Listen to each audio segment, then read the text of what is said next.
I see great things in baseball. It's our game, the American game.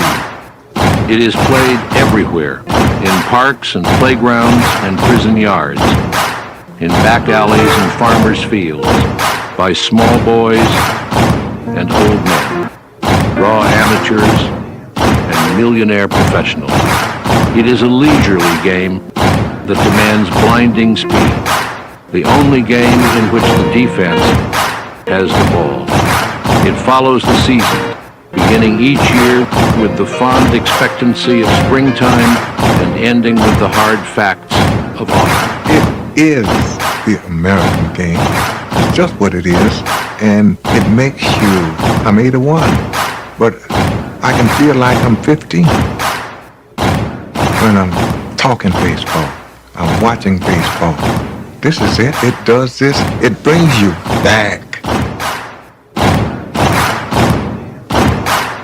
It may be the worst of times for the National Football League, but it is the absolute best of times for Major League Baseball.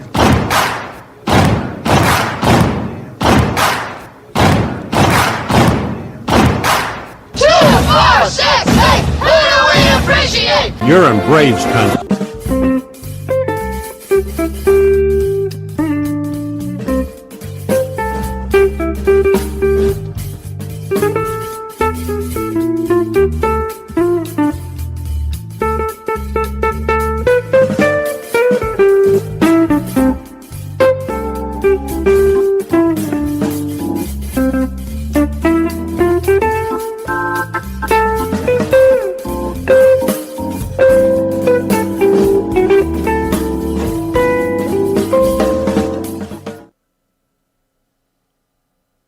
Armchair. Out of beer? 7 o'clock in the morning. Scotch? Hey, howdy, hi, and how the hell are you? Welcome to October, boys and girls, here on Braves Country Radio. You're listening live as we march closer to crowning a champion. I'm Mac McGee. It's time to put it all aside and get ready for what should be a great day in baseball. We'll go over the lineups as the game goes on. Make sure to like and subscribe and become a member today. Jump in the chat. Tell us where you hail from, as roll call is on the way. Buckle up, boys and girls. It's time for pitch by pitch, play by play, the classic call of baseball. Get this bus moving. Stop. Come back. Too late. Roll call! Yeah, roll call!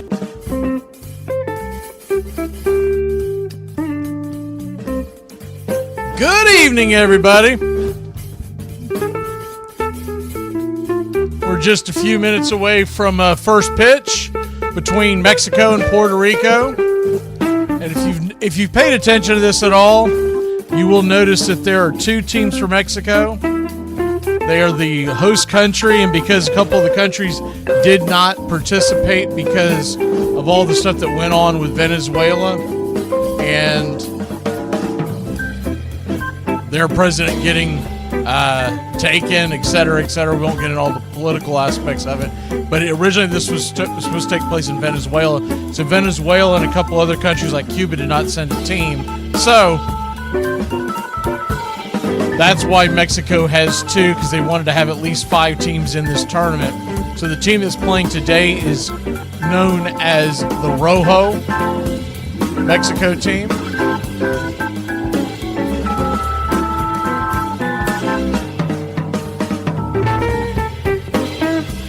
And of course, that means red in Spanish. So they should be having. They haven't come to the field yet, but they should be wearing quite a bit of red in their uniforms. I believe the other team, and I'm not 100% sure, but I believe the other team would be the Verde, green in Spanish, but I don't know that for sure.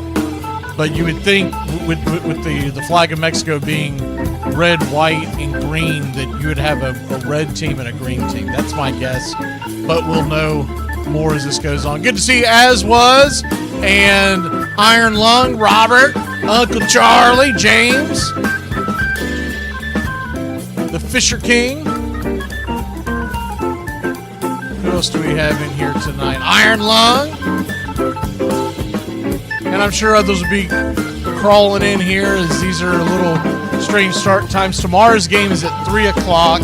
And the reason why we have the strange start time is because not all of these games are available. So we made sure we picked the games that we knew would be available.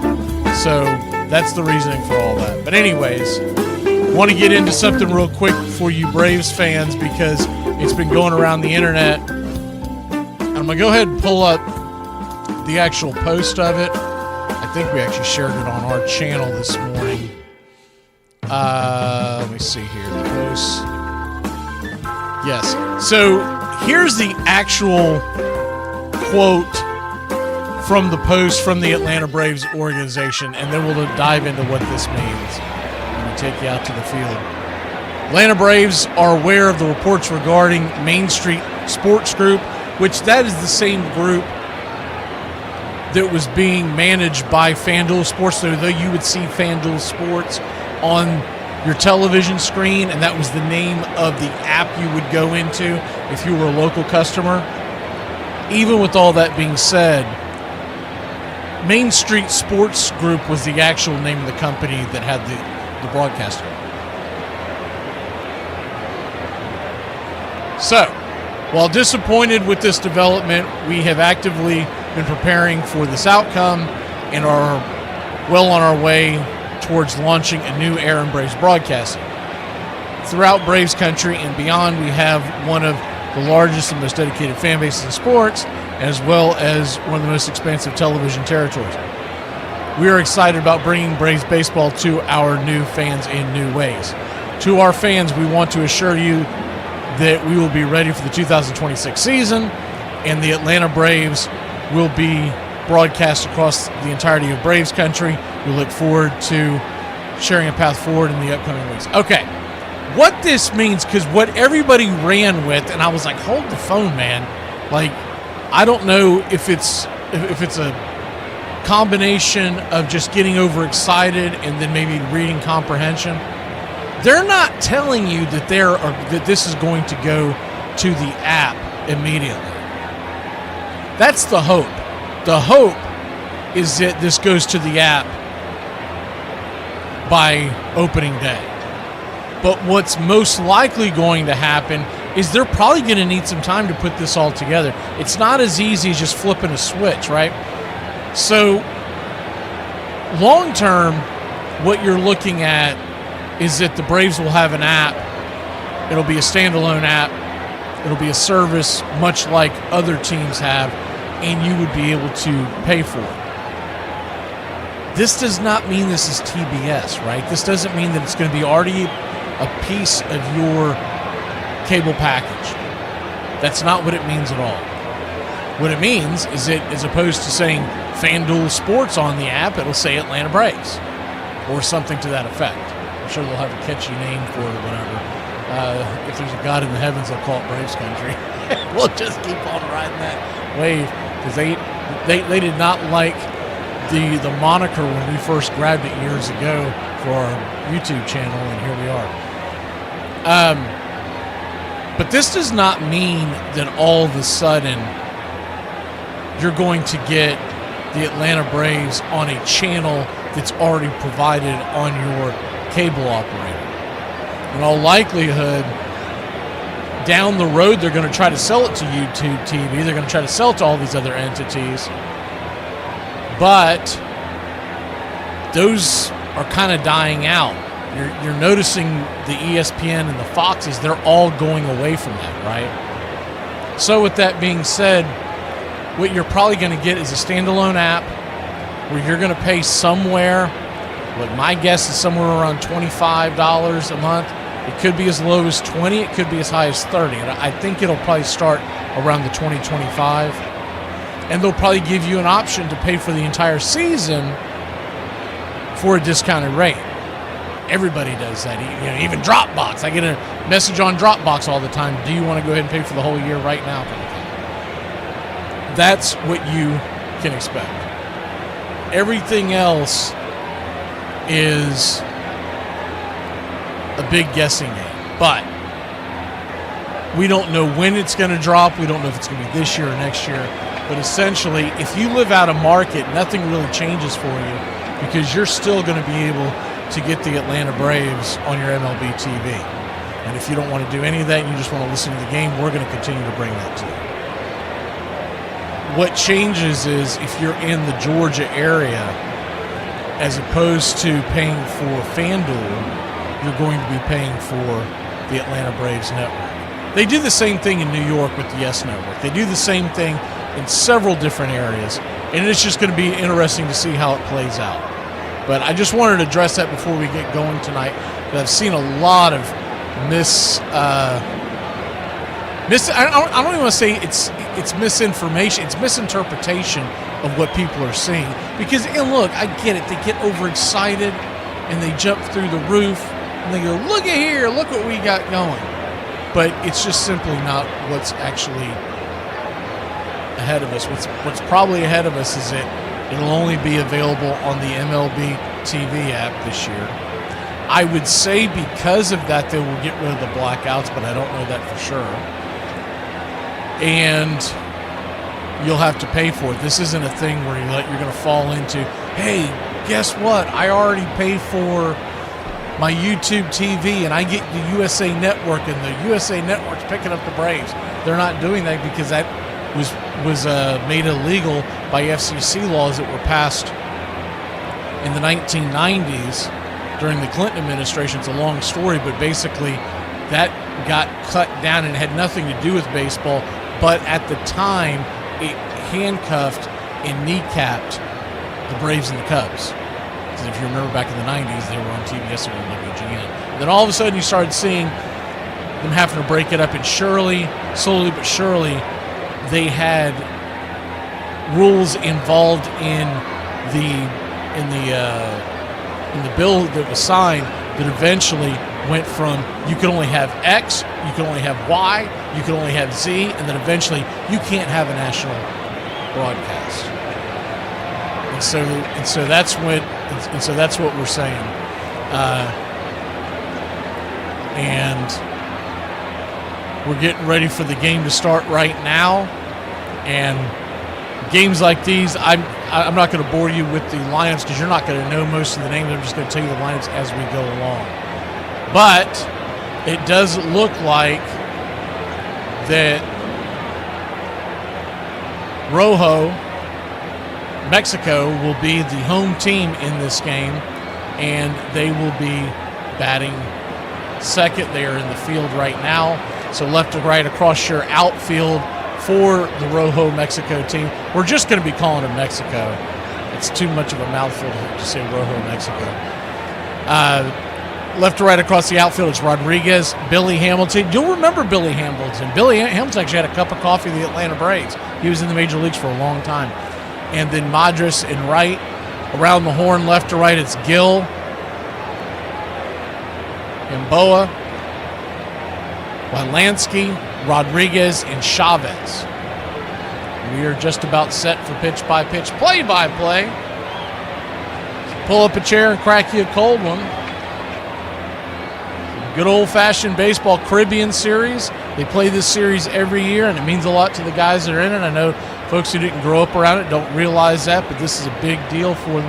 It's a little skewed this year because of some of the teams that aren't in it. Venezuela decided to hold their own tournament. I think they've got I think they ended up with 4 teams. It was Venezuela and Cuba, and they might have doubled it up themselves, but they decided to host their own, so they did not want to come to Mexico because they were upset that they got taken away from them. I'm sure it'll make it back to Venezuela soon. But anyways, we won't worry about the political aspect of it. We'll just worry about the baseball on the field. And it looks like, I guess correctly, that the Mexico team does have red jerseys on, red ball caps. Almost like a soft red. I wouldn't quite call it a bright Cincinnati red, just a little lighter than that. white pants. And Puerto Rico yesterday, they had blue jerseys and white pants, and I'm waiting for them to appear.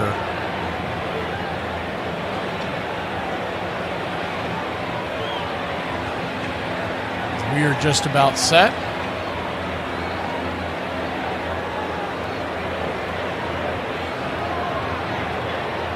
Billy Hamilton. He will be leading off, so we got that backwards. They showed them in the field. Mexico is actually going to be the road team. So what they put on the screen was not correct. They had them in the field. Actually, there's no way that's true.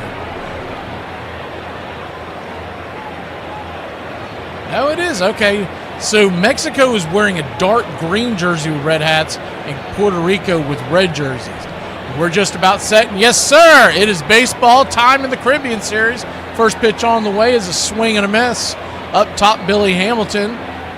It's 0-1. The 0-1, swing and a miss. Right there, 0-2. We'll bring the screen in here in a second.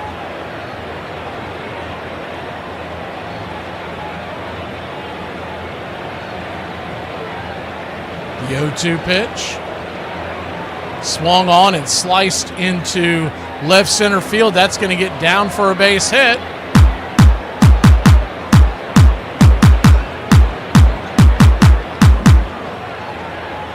And Mexico is off and running with the runner with good speed, a little long in the tooth compared to what we used to see him. And nobody out. So 1 on, nobody out. Lefty-lefty matchup. Ornelas to the plate, the left fielder. First pitch up top. Fastball, 95 miles an hour. It's 1-0. The 1-0.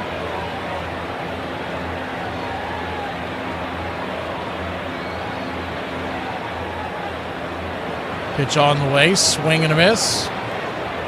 1-1. Billy Hamilton has made it down to second base on the base hit. It dribbled around in the outfield as I'm trying to get the game pulled up correctly. The 1-1 pitch, swing and a miss. 96 miles an hour, man. He's bringing a much higher velocity than if you were with us in yesterday's game. Wouldn't say they were jump ball pitchers, but they were definitely not bringing that kind of gas.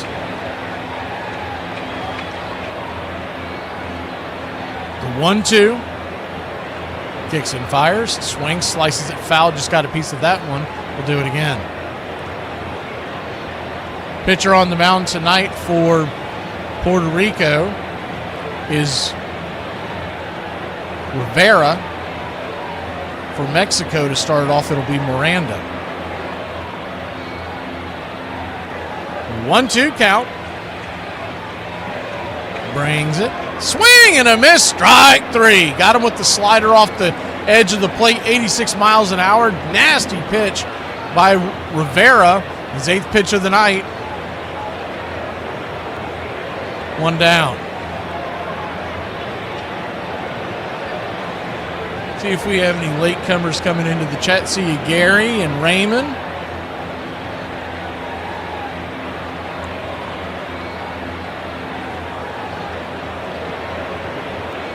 So that'll bring Wilansky to the plate. Number 3 hitter. Second baseman, lefty-righty matchup. First pitch on the way. Swing, chop foul by Wilansky, the right-handed bat. It's 0-1. Michael Wilansky, second baseman for the Mexico team.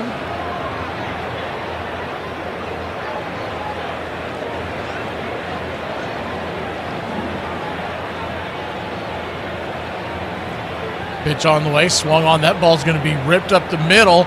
Good defensive play, but a wide throw. That ball's going to get towards the dugout. Did it go in? I don't believe it did, but Billy Hamilton does come home to score. and the batter will make it down to second base. It'll be E6 in your scorecard. Velazquez, the throwing error, trying to get it to Morales, taking another look at it. Thought he had much more time. He threw it off his back foot, and that was a wide throw. That was nowhere near his intended target. As opposed to first and third with one out and the double play set up, it's going to be runner at second, one across, 1-0, and one down.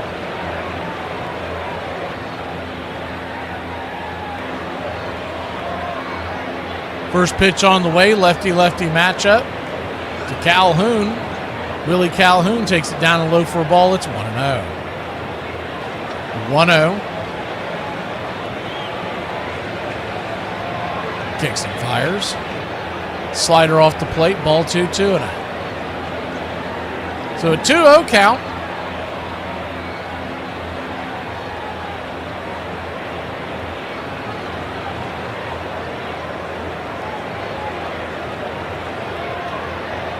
Brings it. Outside wide. Nowhere near the zone. Ball 3-3-0.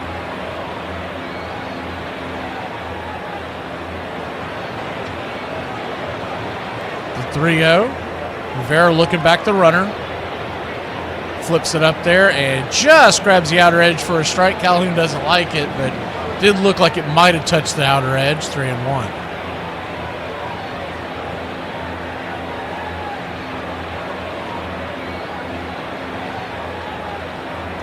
Willie Calhoun last played for the Angels in 2024. Spent quite a bit of his career with the Texas Rangers. The 3-1 pitch, outside wide, ball 4. So he'll head on down to first.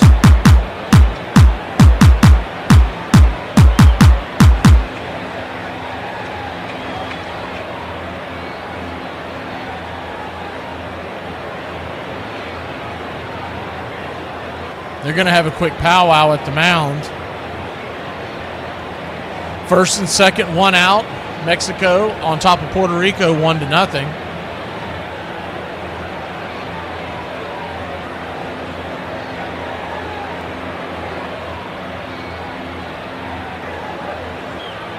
They're just trying to calm him down. Rivera at 15 pitches. Remember, Puerto Rico had to go into their bullpen pretty early into the game yesterday. I don't think they want a repeat of that, so they're hoping Rivera can calm down a little bit.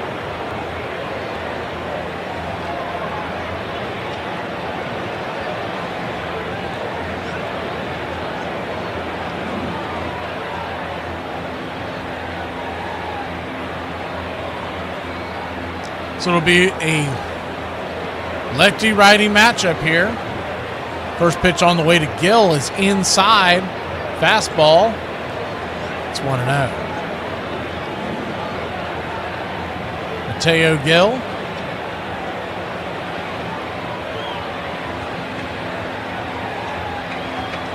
(25-year-old) out of Newport Beach, California. Was drafted by the Cardinals back in 2018. The 1-0 pitch inside, ball 2-2.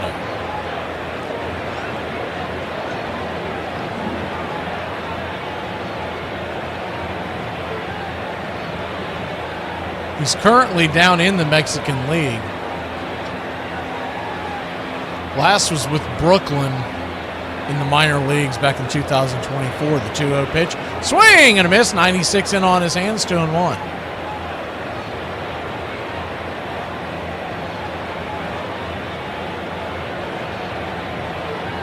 Two-one count. Raven, if you're wanting to follow along, it's on the MLB Network.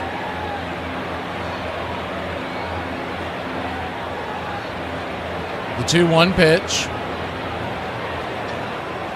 Runner goes, and they're going to throw down to third base. I think they got him. They did. Good throw over there. The throw beat him in plenty of time. The runner taking off. Wolanski wants a challenge.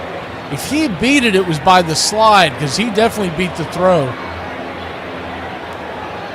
Showing a replay. Finally get a...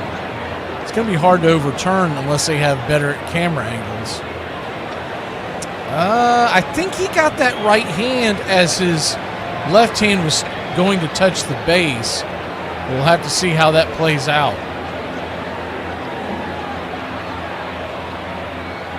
And it does look like they are challenging it.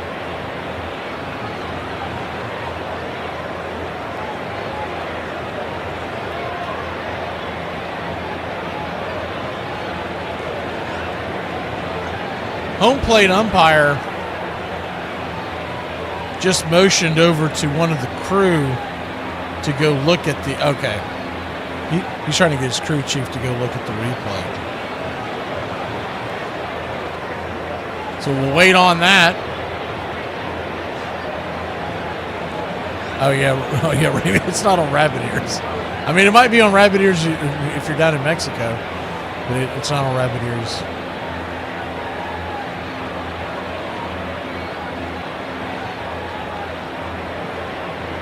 It looks like, for those of y'all who can't see the play, it looks like that the third baseman tags his left hand or right hand as he's sliding in and tagging the base with his left. And if they do overturn it, it's going to be a little surprising because there's not a great angle to overturn it.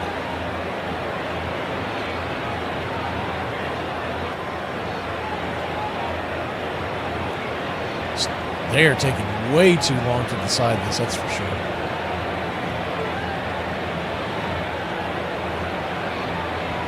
And here we go. And they will lose the challenge. The runner is out, so there's 2 outs, a runner at first, and a 2-1 count on the batter, Gill at the plate. Rivera at 18 pitches.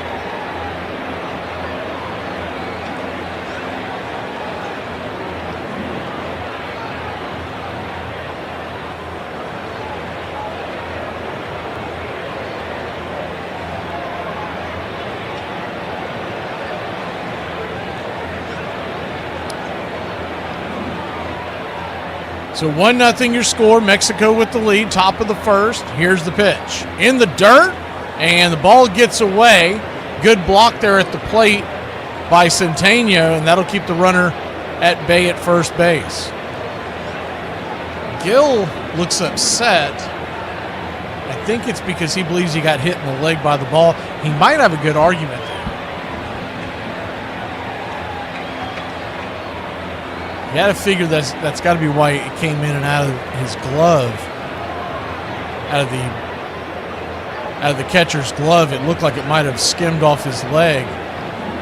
They just lost a challenge, so see how many challenges they give them in this league. And if it's only 2, this is a hell of a way to lose your first 2 challenges in the first inning. Once again, it's 1-0.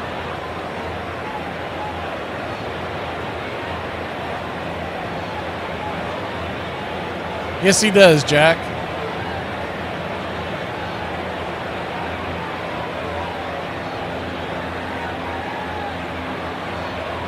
Gary, you must be joining us late. We just went over that whole Braves getting their own network. And they're going to say that this review did come through. And so it will be overturned, or the runner will head on down to first. So first and second, 2 outs. Gill heads to first, and that'll bring Madras to the plate. Lefty-lefty matchup.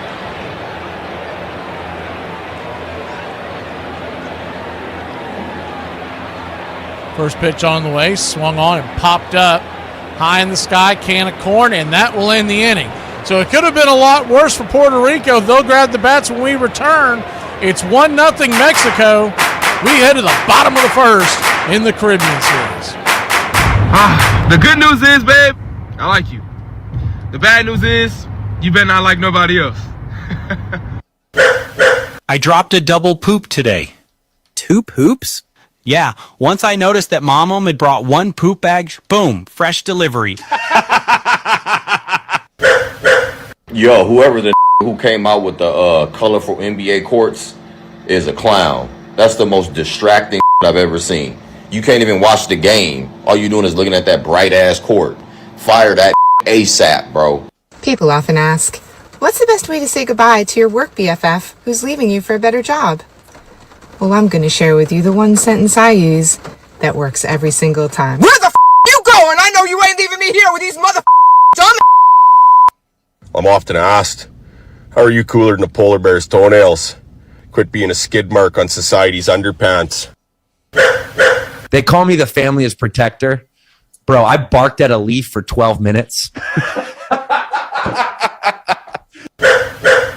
I better watch my 5'2" mouth. First of all, I'm glad you said that. I'm not 5'2", I'm 5'3". Ryan holds a lot of records, but this may be a new one. Most punches thrown without getting thrown out. And the momentum had shifted, and they come back and win. I mean, that's amazing. Ryan setting down 12 of the next 13 men he faced without allowing a hit. I think it became such a legendary moment because the photographers got such great pictures of it. That photo seemed to make it everywhere from t-shirts to billboards. And at the end of my dad's career, it ended up being the most purchased photo. Basically, for everybody in their 40s, it was kind of a rallying cry of, hey, don't count us out yet. Braves Country Radio, the classic call, radio baseball.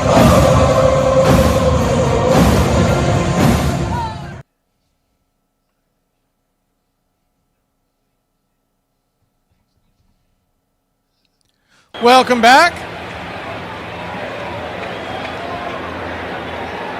We'll hit the bullet points again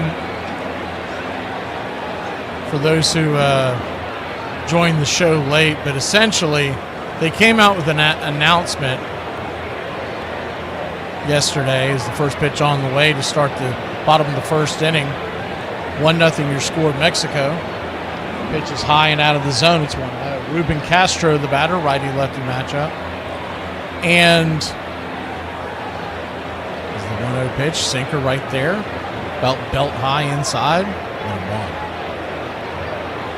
1-1. So what they essentially made the announcement was that they are working on their own network as the 1-1 pitch, swung on, chopped foul down the left field line. It's not going to be on rabbit ears, I can tell you that right now. It's going to be a pay channel. My guess is somewhere around $25 to $30 a month is the 1-2 pitch. This is high, 2-2. I would be shocked if it's available on any cable platform without adding it as an extra, kind of like you used to do in the old days with HBO. The 2-2. Oh, looking strike 3. Punched him out at the bottom of the zone. Good pitch there to get Miranda going here in the first inning. 1 away. So it's going to be exactly like the way it was with FanDuel, where you have to pay for. So nothing really changes other than the fact they'll have their name on it.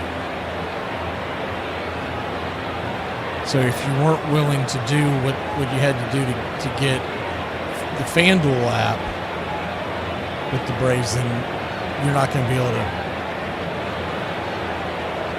You're not going to be willing to do what they're going to ask you to do to get their app. If you're out of market, you'll still be getting it through the MLB TV. First pitch on the way is a sinker outside wide. It's 1-0. It's just like if I were a Yankee fan right now, I can't get the Yes Network as a standalone app. I would have to buy MLB TV because I live well south of New York. Pitch is smacked back foul. It's 2-1. 2-1 count. And I'm not trying to rain on anybody's parade. There was a lot of misinterpretation of it on the interwebs yesterday. As the 2-1 misses high ball, 3-3-1. We're talking about from people who supposedly cover the sport. It's the 3-1 pitch, swing, lifts it, high, into center field, drifting back. Billy Hamilton's there. F8 in your scorecard. Guess that, Billy Hamilton, if you're just joining us. 2 down.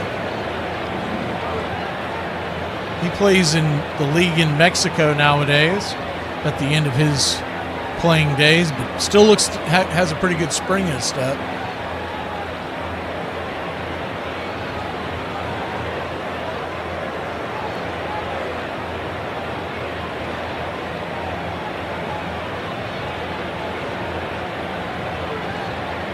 First pitch on the way is a sinker right there for a strike. It's 0-1. You can try, Raymond. So like I said, nothing really changed other than the name of the app that you're going to buy.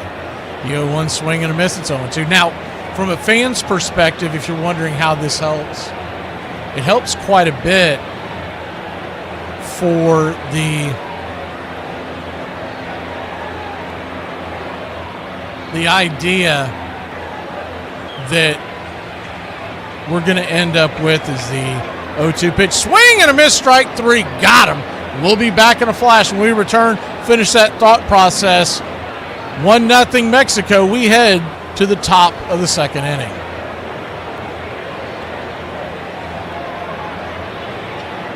I have a question. Yes, I still love you. Yes, I'd love you if you were a worm. No, I don't want to break up. And no, I wouldn't find another wife if you died. Thank you.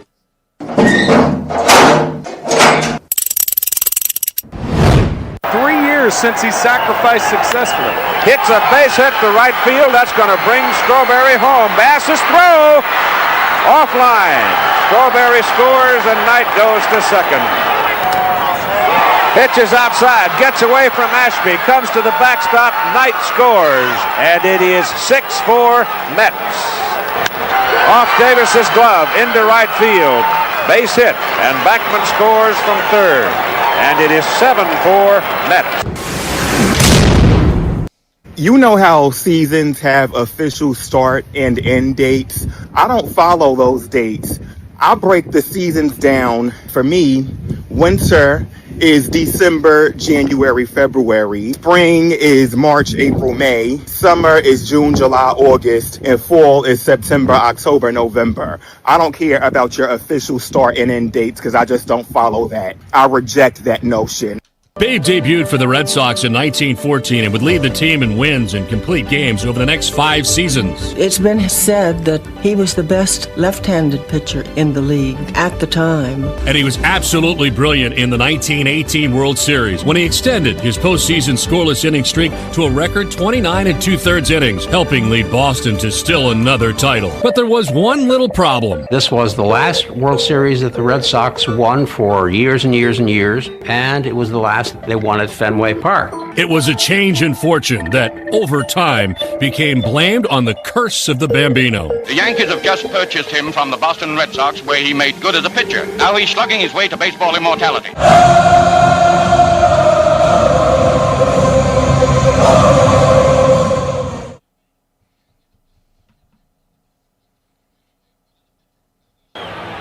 Welcome back. 1-0 your score. Puerto Rico trailing Mexico. We go to the top of the second inning, and Mexico will grab the bats. Hope you all have enjoyed the offseason. This is pretty much the beginning of the season for us, as we'll have this series the entire week, and then not next Friday, but the week after starts spring training baseball, and we'll be covering every team that we can find. The first pitch on the way to start the second inning. Swung on and fouled straight back. It's 0-1. Ronaldo Lopez. I'm already thinking the brace. Ronaldo Rodriguez is the batter as he fouls that one out. Rivera, his 22nd pitch of the night. Swung on. That ball is banged through the infield. Down for a base hit in the 4-3 hole, and it's a leadoff single for Mexico.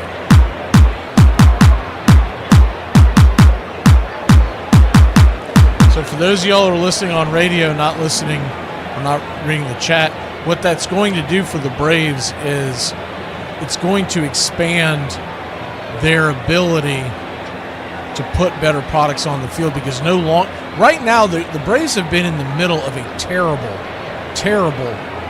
TV contract for the last 20 plus years. As the first pitch on the way is right there for a strike, it's 0-1. We won't go back into the whole history of that. We've done that too many times here on the channel. But the short of it is, it's all come to an end. Now, short term this year, they had already decided what their spending limit was before all this came about with the loss of FanDuel as the 0-1 down and away one. So I seriously doubt that makes any kind of a real difference.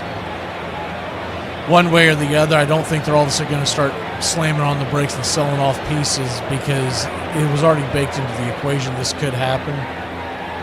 But what it means in the future, talking about 27, 28, and beyond,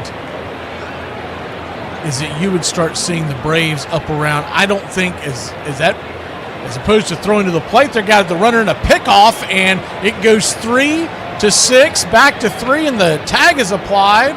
And a good pickoff move there by Rivera. One away. Yeah, it will definitely raise the ability for the Braves to spend. Because people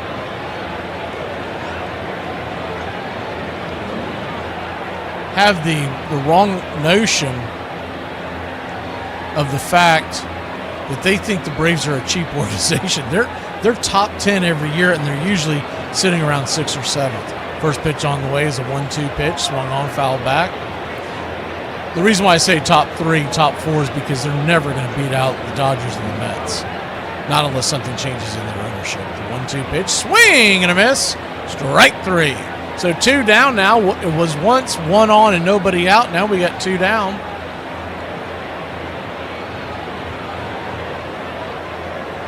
So they're already one of the bigger spenders in baseball. The people that don't know that, don't understand that, they don't really follow the game. They don't know what the other rosters look like in Major League Baseball. The Braves always have one of the better rosters, and I still think they're going to try to add a starting pitcher. But as the first pitch on the way is down and in for a ball, it's 1-0. It's been year after year after year that you've seen Anthopoulos. He likes to do his shopping in the winter months. 1-0.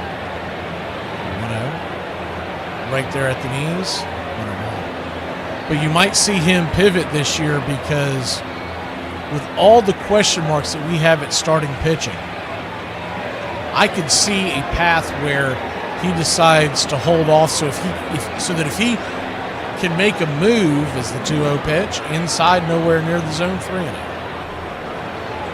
If he can make a move in the middle of the season and still be able to afford it after he figures out, because nobody really knows what to expect out of Ronaldo Lopez, Schwellenbach. Is Strider going to bounce back? Grant Holmes that was throwing a bullpen the other day looked good, but that doesn't mean anything now. The 3-0. Right there for a strike on the intercut. Looked like the cut fastball, 3-1.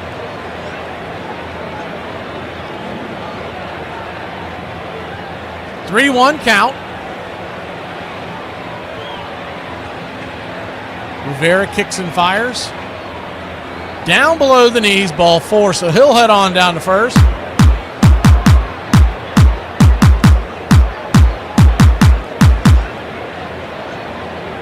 And I'm like any fan, I want to open our presents now. So I want to see them go out and get like a Lucas Giolito. But I can also see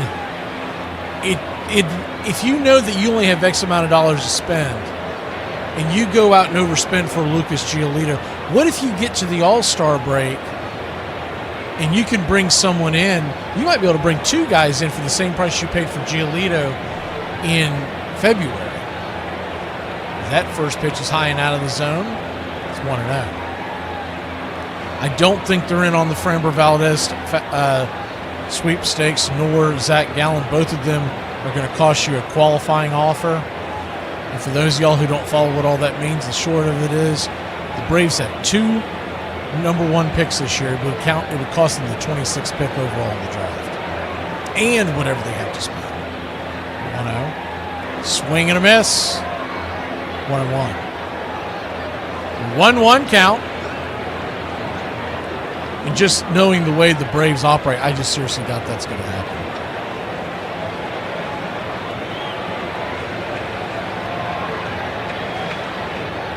Mexico 1, Puerto Rico nothing. The 1-1. Swing and a miss. Nasty change on that pitch. Just drops off the table there. 1-2.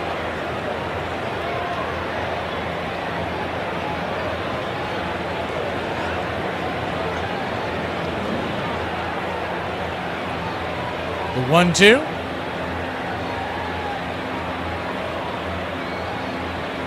In the dirt. Did that get him? Hamilton jumps out of the way. I believe it hit the ground. Just missed his foot. So we'll do it one more time.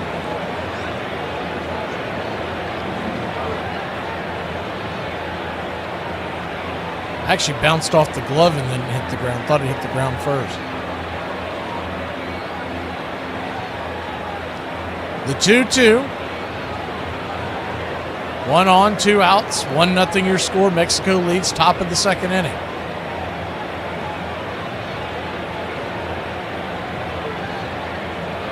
Comes set. Looks back the runner, the pitch. And the runner goes, throw down to second base. They got him. Smoke him if you got him. He got him. Dead meat down there at second. That'll end the inning. We'll be back in a flash here on the BCR. It's 1-0. Puerto Rico grabs the bats and try to tie it up when we return.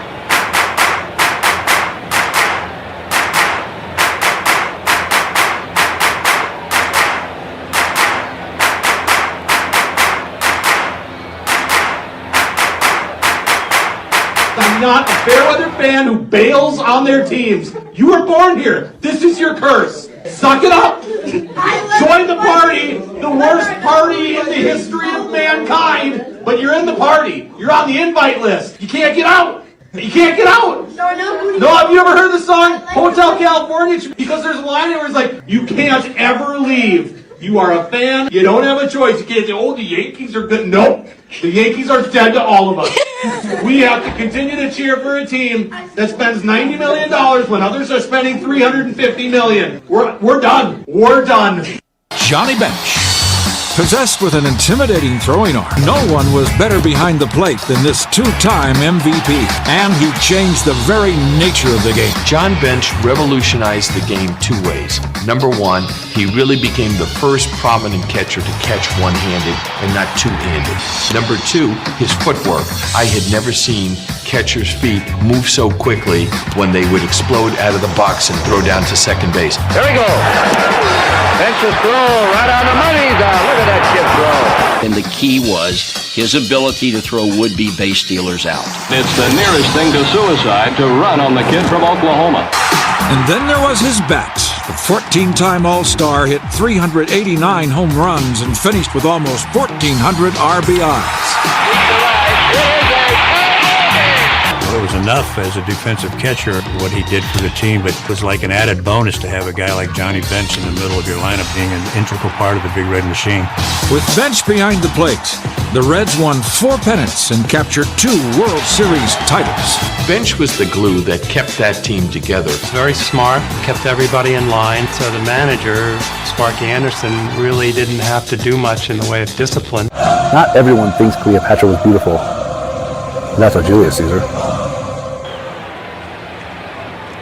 Welcome back. 1-0 your score as we head to the bottom of the second inning. Mexico with the lead over Puerto Rico. Puerto Rico grabbing the bats. And the first pitch on the way to lead off the inning is a swinging grounder over towards short. That'll be an easy 6-3 putout. And Boadu Rodriguez one away.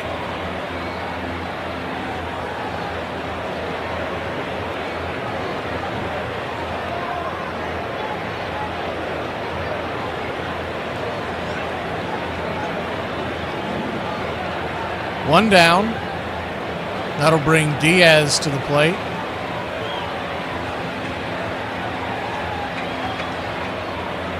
Righty-lefty matchup. First pitch on the way is up top for a strike. It's 0-1.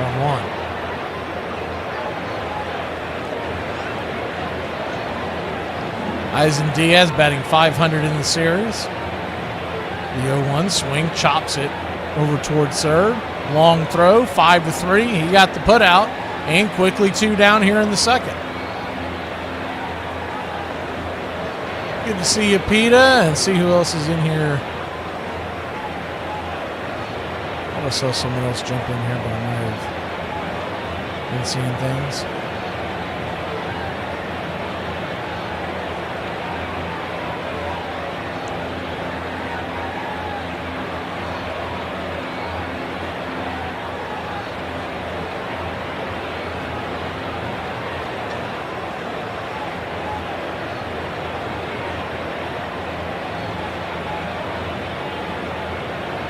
First pitch on the way is swung on and sawed off foul. Sinker in on the hands. It's 0-1.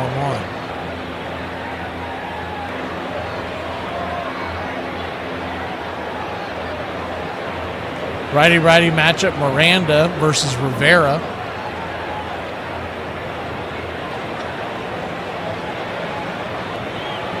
The 0-1 swing and a miss. It's 0-2.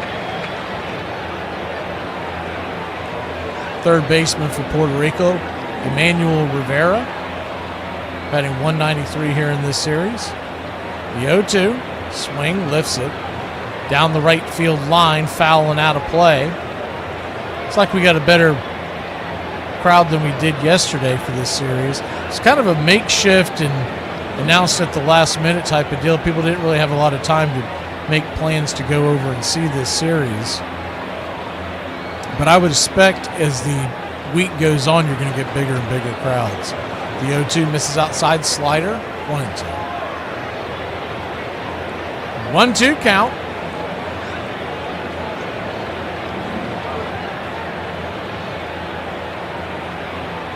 Pitch is just down and away, misses. And you'll see some players that are still in the major leagues, especially on the Dominican side. But it'll really, a lot of them are resting because of the World Baseball Classic this year is the 2-2, swing, fouls it away. Next year, the Caribbean Series should be a little more star-studded. And hopefully you don't have the same issues that you had this year from the political side of it.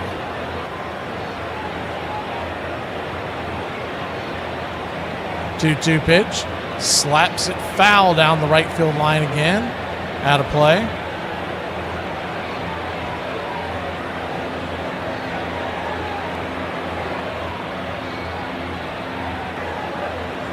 Remember, this series was supposed to take place about two and a half weeks ago. When it got pushed, they had to have time to scramble and adjust, but it wasn't ideal to have it this late in the offseason because of the WBC. The 2-2 swing hits it hard over to second base, and that's going to be a line drive out, and that'll end the inning.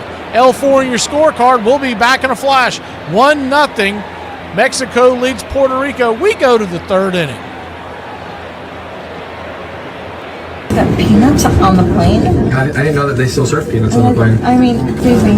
Hi, excuse me. Hi, I'm so sorry, but would you mind not having peanuts on the plane? I'm going to see my granddaughter. She's very, very allergic to peanuts. Could you put them away or something? My peanuts?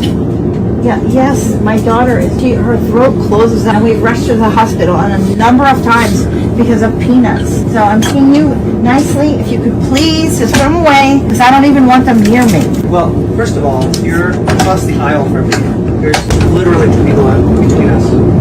My peanuts are going to hurt. Do you think I would take the chance? Not even here. Your granddaughter's not even here. I'm sorry, but I just can't take the chance, sir. I appreciate you talking to me about this, but I really appreciate if you could put those peanuts away as soon as possible. I'm going to get the stewardess from you. If my peanuts are across the aisle, a crumb happens to get on you, and you travel it all the way to visit your granddaughter, and your granddaughter dies, maybe, just maybe, your granddaughter's not meant to be alive. Oh my God! Oh my God! The irony that your granddaughter is allergic to nuts when you're nuts. Armchair.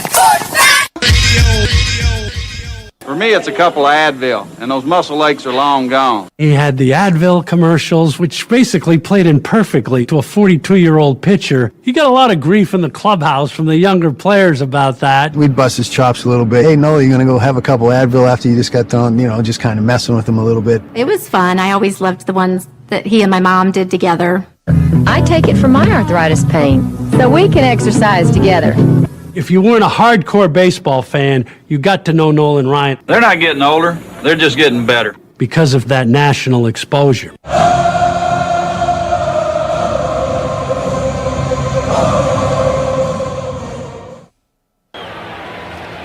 Welcome back. 1-0 your score.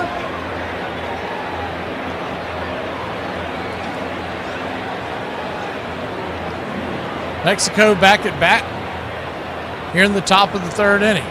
Lefty-righty matchup. Billy Hamilton at the plate takes the first pitch inside for a ball. Let's move on. All the scoring taking place in the first inning. 1 run.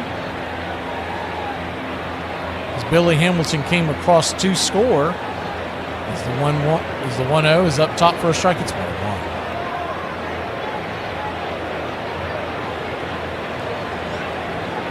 1-1, swing and a miss. Slider down in around his ankles, 1-2.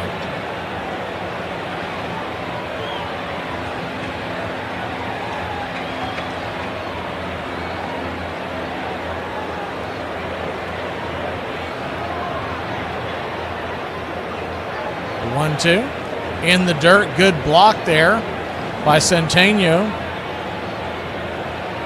2-2.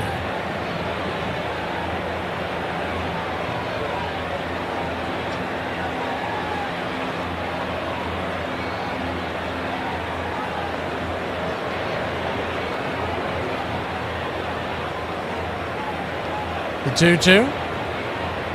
Inside, high and inside, ball 3-2. So Hamilton trying to work his way aboard one more time. He singled the first time up. Well, the ball was kicked around. They're calling it a double right now. I don't know if that's accurate, but the 3-2 pitch, swing and a miss, strike 3. Blew it right by him.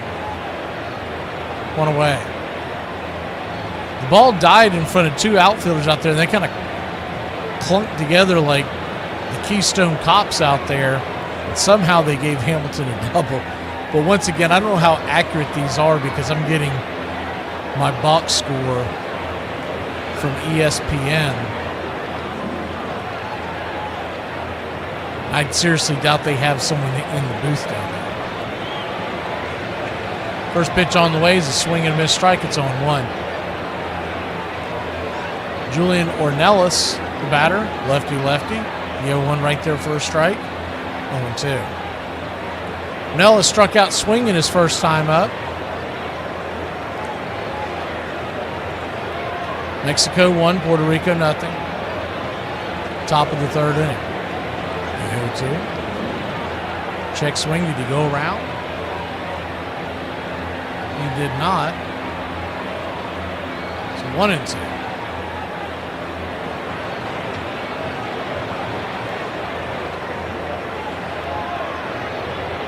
The 1-2. Outside wide, 2-2.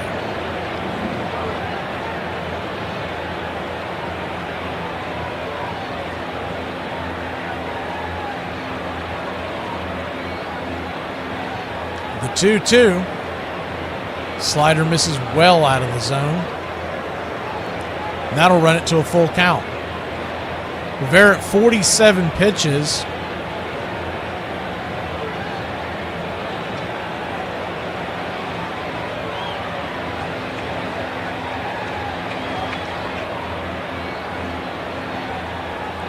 The payoff pitch.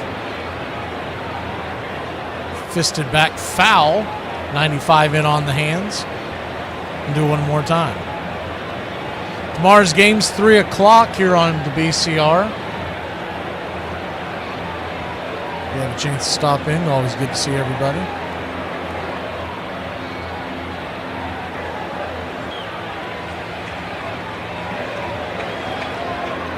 The 3-2 pitch. Swing, slaps it to left, and that's going to get down for a base hit. And Mexico has a one-out base runner at first, and one away here in the top of the third.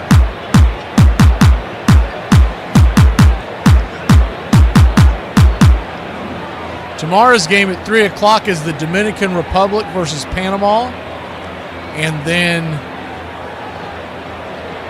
Thursday is Puerto Rico versus Panama.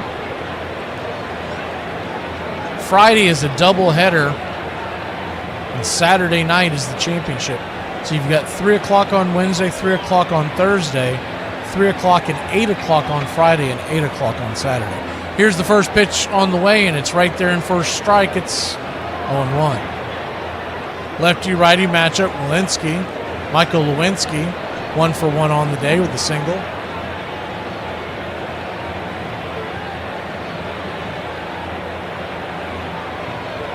The 0-1.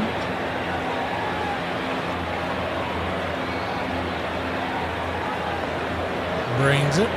Swing and a miss. Oh, he's calling a balk, so erase that strike, and the runner will head on down to second. I think he's saying that Rivera tapped his glove. I have to see the replay on his motion here. And he came set.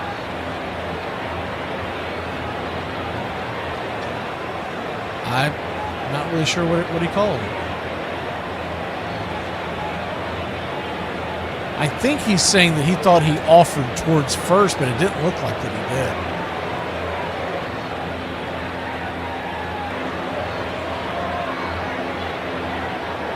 1-0 your score. Mexico leads Puerto Rico. We're here in the top of the third inning.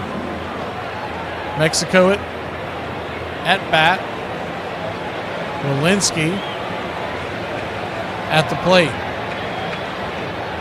On deck is Calhoun, Gill in the hole.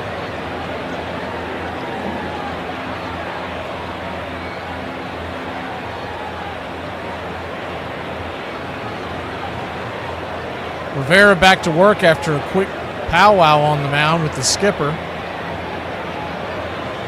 His 51st pitch of the night. Here's the offering. Swung on and fouled straight back. It's a 1-2.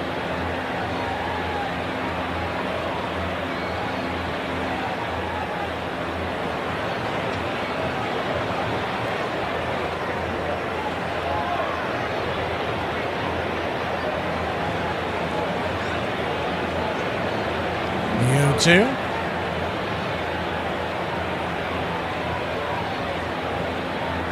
Slaps it foul, kind of punched it down the right field line. Nowhere near the line. Huge foul territory here in this stadium on both the left field and right field side. It gets skinny as you get towards the corner, but prior to that, there is large amount of foul territory, almost like the old Oakland Coliseum, but not quite that exaggerated. The 0-2 swing. That ball is slapped down the left field line. That's going to get up against the wall. That's going to get down where the green grass grows. One run will score, and it is 2-0 Mexico here in the top of the third. RBI double for Wilansky.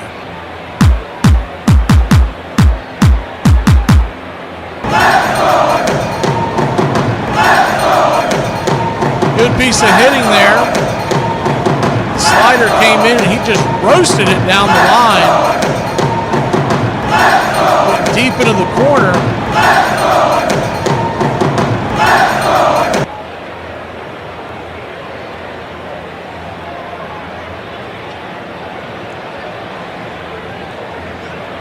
So 2-0 your score. First pitch swinging by Calhoun. Pops it up, can of corn in the infield.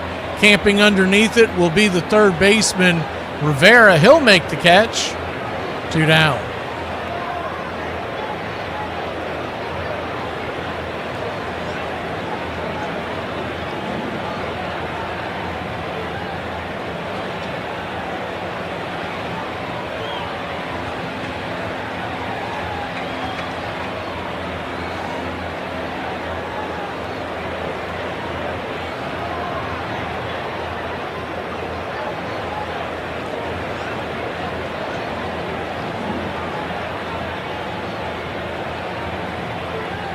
So runner at second, 2 outs, and Gill, the batter. Rivera, his 55th pitch of the night. Lefty, righty, first pitch on the way, swung on, and that ball is chopped down the third base line. Foul. It's a home run.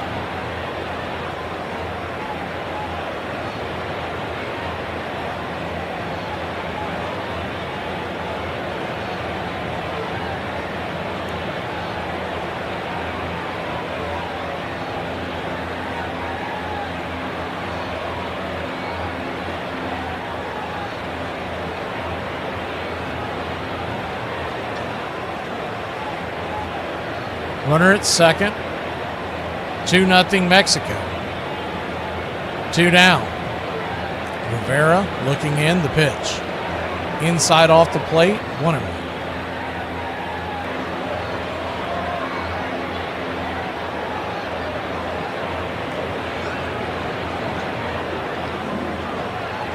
It's a little odd to me that the team is called Rojo, which is obviously means red, and they've got them out there wearing green for the ball game. You'd think that would be their assigned color for the entire tournament. The 1-1, swung on, pops it back foul. It'd be like the Cincinnati Reds going into the playoffs and wearing sky blue. This must be their City Connect jerseys.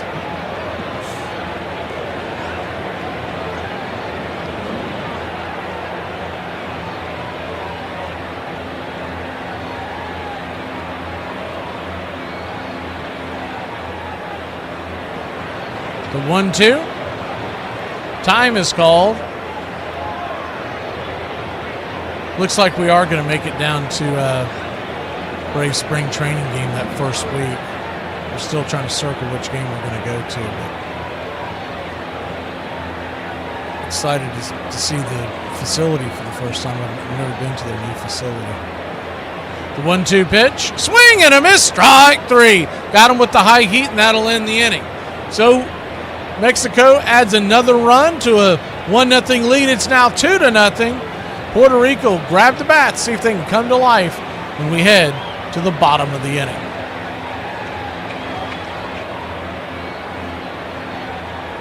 Ruby, what do you want? Hamburger? French fries? Fart. Ruby! I'm sorry, is there something that I can do for you people? Yeah, we came to tell you we're reigniting the rivalry, worm. Let's back up! You know what? I am not your rival, okay? I never was. Looks like someone's scared, guys. Now you're just being childish. Oh, yeah? Give me a phrase that somebody born after the year 2000 wouldn't understand. You know, if you dial *67, they can't track your number? No, ma'am. Please. Be kind. Rewind. This is a boy. This is a girl. What time is the movie? I don't know. Let's call and ask. Oh, no, if it's not working, you've just got to blow on it, right? Yeah, no. Pull it out, turn it upside down, and then just jam it back in there. That'll work. Smoking or non-smoking? Can't really think of a phrase, but I can think of a noise.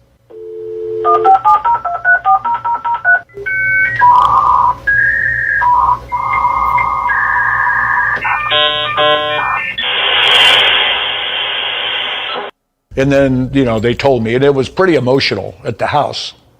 I think we all thought it was probably going to happen, but until that phone rang, until he got the call, we didn't know for sure. And then it was just like a whirlwind. Police escort to the downtown airport, get on a private plane, fly to New York. How cool was that? It was amazing. It was really a great, fun summer, great memories. 1999 Hall of Fame inductee, George Brett. To have one of the biggest honors bestowed upon you, it's a pretty special weekend. It's a weekend I'll never forget. The great George Brett. It kind of reminds you of the 7th game of the World Series, Not sweating yet. You have all this anxiety and nervousness in your system, tension, that you just can't wait to get it over with. Please like and subscribe today, youtube.com/@BravesCountry. Welcome back, y'all.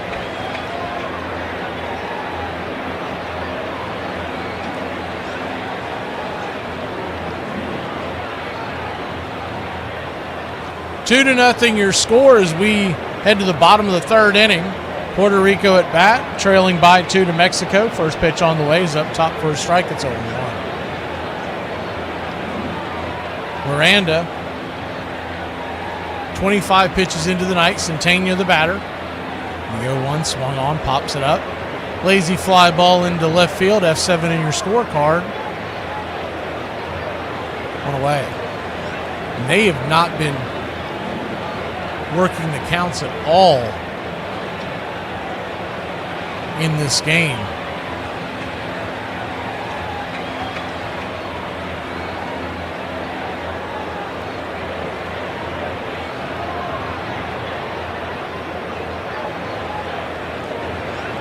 He's only at 26 pitches with one out here in the third.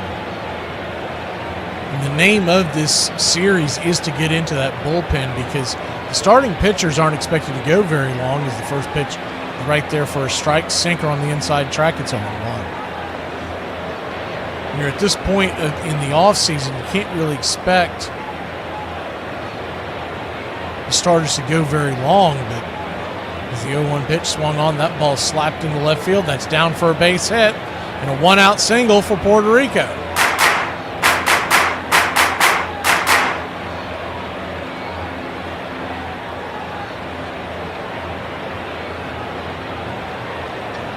One on, one out.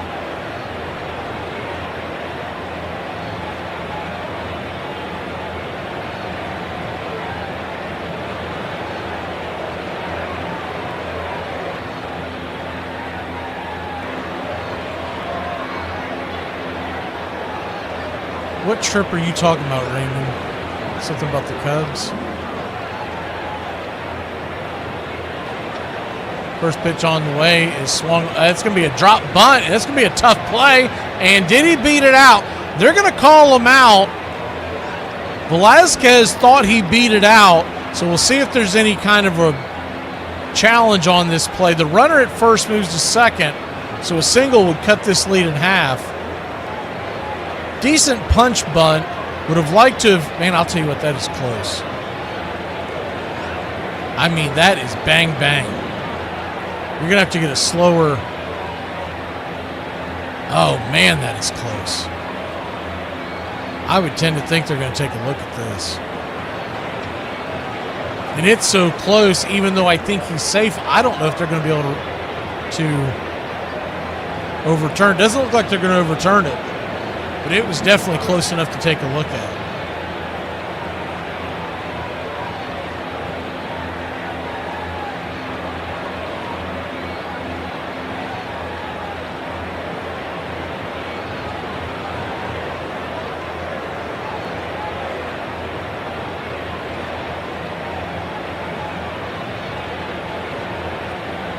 Runner at second. 2 outs. First pitch on the way. Down and in for a ball. It's 1-0. Castro now back at the plate. Castro, the leadoff hitter for Puerto Rico. I got you. You're talking about going to a Braves game in July? I don't know where we'll be. We've got some things that'll have to play out. Miranda steps off the rubber for a second.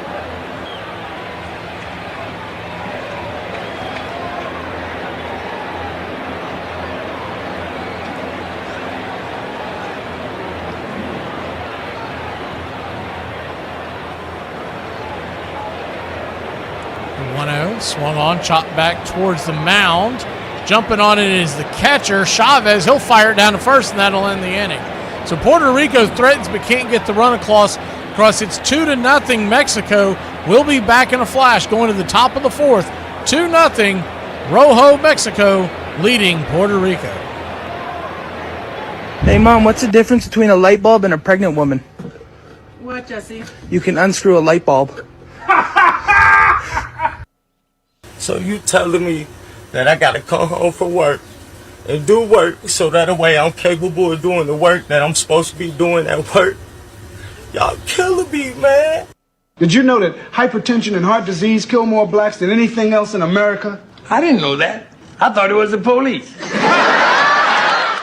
The men we've chosen as our top 9 righties had to have pitched more than half of their career in the modern era since 1901. 8 strikeouts for Tom Seaver. The very best right-handed starters for more than a century of baseball. So here they are, beginning with number 9. There are few pitchers in the history of the game who evoked the kind of fear in hitters that Bob Gibson did. I can honestly say he is the most competitive pitcher I ever met. It was his mound, it was his game. I love the fire in his eyes. You could see it even in the old television. And that fire burned brightest in the 60s, the apex of Gibby's 17-year career as a Cardinal. He wanted to beat you, and he would do just about anything he could do. He had that smooth motion and everything a good pitcher possessed, he had it. There was always that mystique by Bob. And in 1968, the year of the pitcher, Gibson made the loudest statement. He became the most difficult pitcher to score on in the history of baseball with a 1.12 ERA. He was a machine. 1.12 ERA. That's silly. 13 shutouts on the year. And then when it got to the World Series, he strikes out 17 Tigers in one of the most intimidating performances you'll ever see. Bob completed 8 of 9 World Series starts and finished what he began 255 times in his career. Come 1974, the man they called Hoot became the first National League pitcher and just the second ever to strike out 3,000 batters.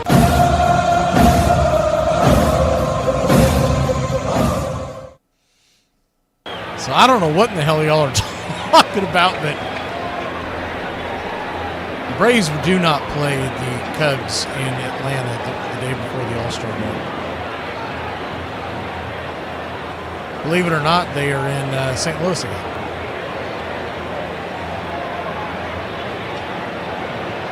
First pitch on the way, start at the top of the 4th, is down below the knees for a strike. It's on 1.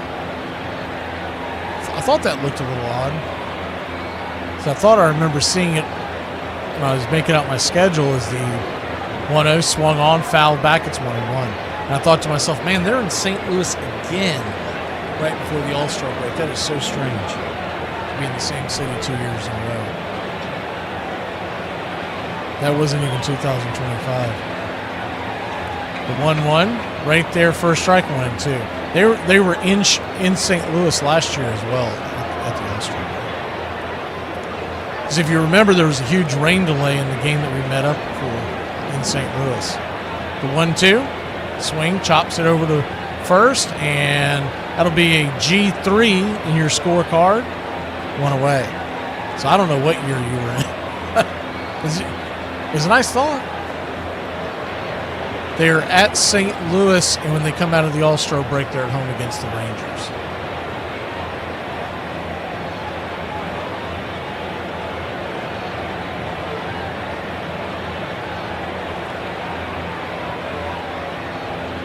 When do they play the Cubs this year? It's kind of curious. I thought it was later in the season, but I might be mixing up. It's either at Chicago in September. They usually play the Cubs in Atlanta in September, but I think they flip-flopped that this year. First pitch on the way is fouled off. It's 0-1. Pitch down and in. Fastball misses. 2-0 your score, top of the 4th inning. 1 out. Mexico at bat with the lead over Puerto Rico.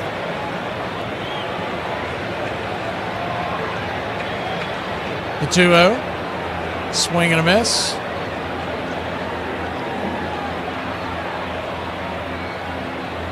Two and 1.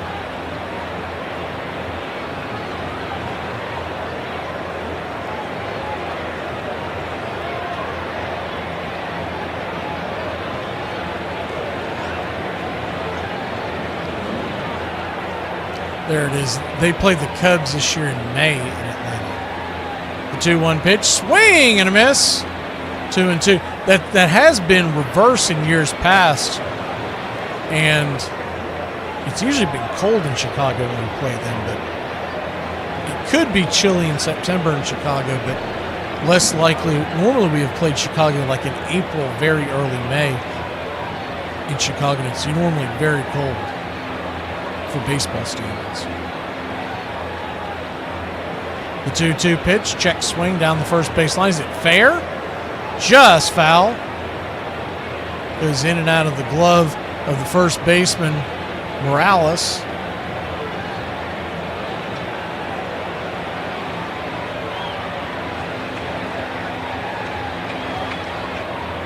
But Peter, once again, they didn't play the Cubs in Atlanta on that date in 2025. They were at St. Louis. The 2-2, swing and a miss. Strike 3, 2 away. So if you remember, we watched that series. We all met up at that restaurant bar. And they were at a huge rain delay in St. Louis. I felt like they did it like 3 rain delays. It was at least 2.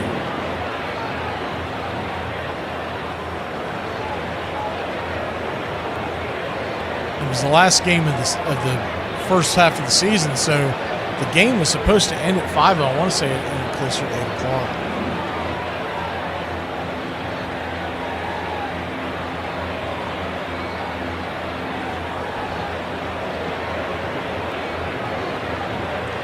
Yeah, good luck getting a ticket to that game. July 6th, so you're talking about July 4th. They're playing the Mets. First pitch on the way is high and out of the zone. It's 1-0. Lefty-lefty matchup. Gamboa is 0 for 1 on the day. Pitch is outside wide. Ball 2-2. Rivera at 70 pitches now.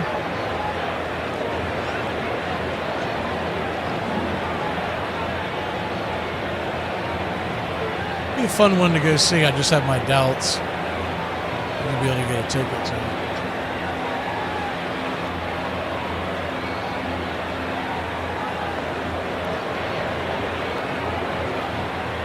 That's a wraparound weekend for the 4th, too. So the 6th is a Monday. 3-0 pitch outside wide, ball 4, and he'll head on down to first with 2 outs. Mexico puts another runner on the base paths. Rojo, Mexico leads it 2-0 over Puerto Rico. We're in the top of the 4th inning.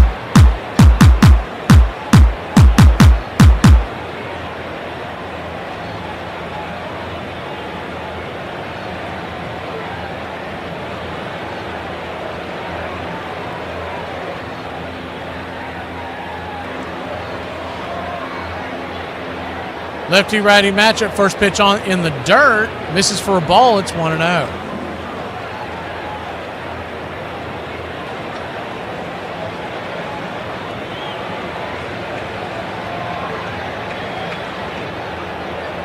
Good block there at the plate by Centeno.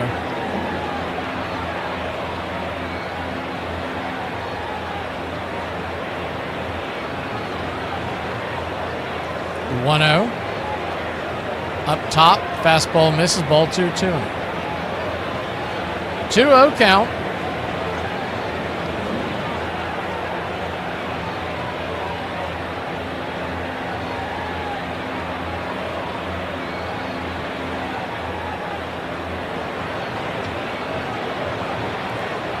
Two-0 pitch is inside. Called for a wide strike inside, 2-1. Chavez did not like it, and he's questioning home plate umpire right now about the call. Looked like it missed about 2 inches off the plate. The 2-1 from Rivera. Down and away, 3-1. That ball's going to scoot behind the catcher and roll all the way to the backstop very slowly, which will move the runner up to second base and into scoring position on a 3-1 count.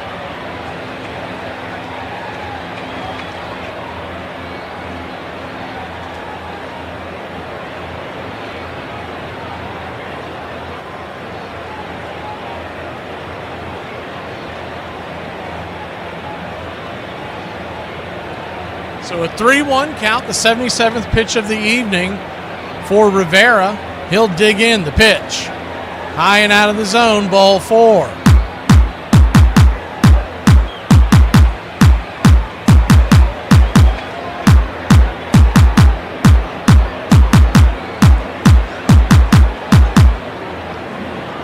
Runners on first and second and 2 outs.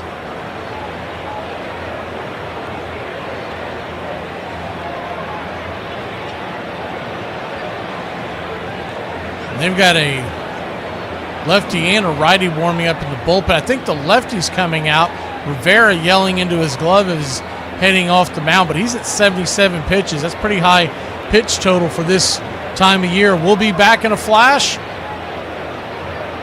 2-0 your score. Mexico with the lead, and they're threatening here in the top of the fourth. Nothing worse than when somebody asks me what I do for fun, because I've yet to find a cool way of saying opening my phone and sending videos and memes to the same 2 people every single day. I played football in high school, and one time during a drill, the lineman coach yelled, "Come on, Prince, take that magic carpet for a ride," which was wrong on many levels. But it did work. We ended up going 9-0.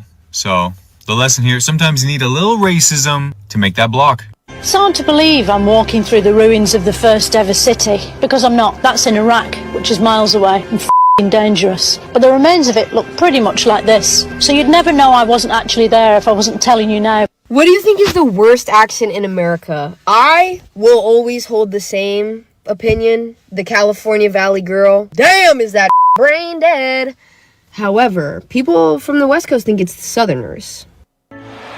While Noli was becoming quite adept at pitching products, many folks wondered if he'd ever lose steam pitching fastballs. The Express couldn't run forever. I watched him during his warm-up, and it's ugly. It's not good at all. I had a back problem, and I told Tom warming up, I said, look, you might want to tell Bobby to get somebody ready. As I watched him begin to go up the steps of the dugout, he looked down and said, "This might be it." Here comes 44-year-old Nolan Ryan. And a rousing ovation from his Texas fans as he takes them out. And I called down to the bullpen and had the relief pitcher get loose while Nolan was getting loose out on the field. And I literally thought before that game started that I was going to have to explain to people that it was over for Nolan Ryan.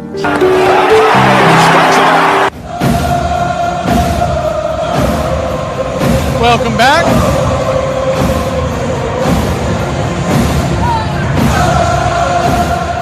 Morales will come on to face Billy Hamilton.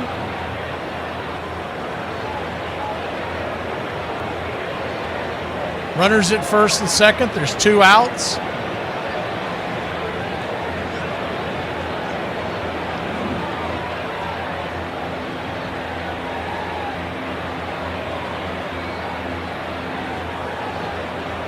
Hamilton on the day, 1 for 2. The lefty-righty matchup. First pitch on the way. Swing, chops it foul down the third base line. It's 0-1. 2-0 your score. Mexico leads Puerto Rico. Mexico at the plate with 2 outs and 2 on. Runners at first and second. Pretty good speed on the base paths.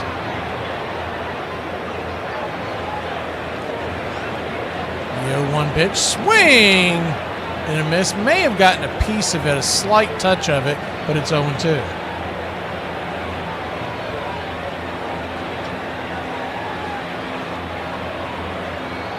I don't know if y'all have seen the rosters for the World Baseball Classic, but it is going to be star-studded. Looking forward to that. It starts March 5th through the 17th. We'll have as many games as we can carry right here on the BCR. The 0-2, swing, chops and foul down the third base line. We'll do it again.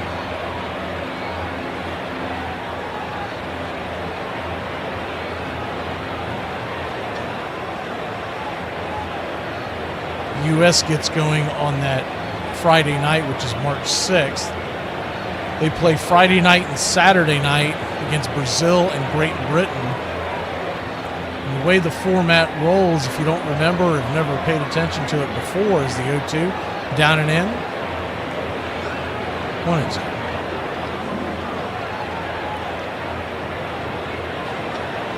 There's 4 pools, just like they do in soccer with the,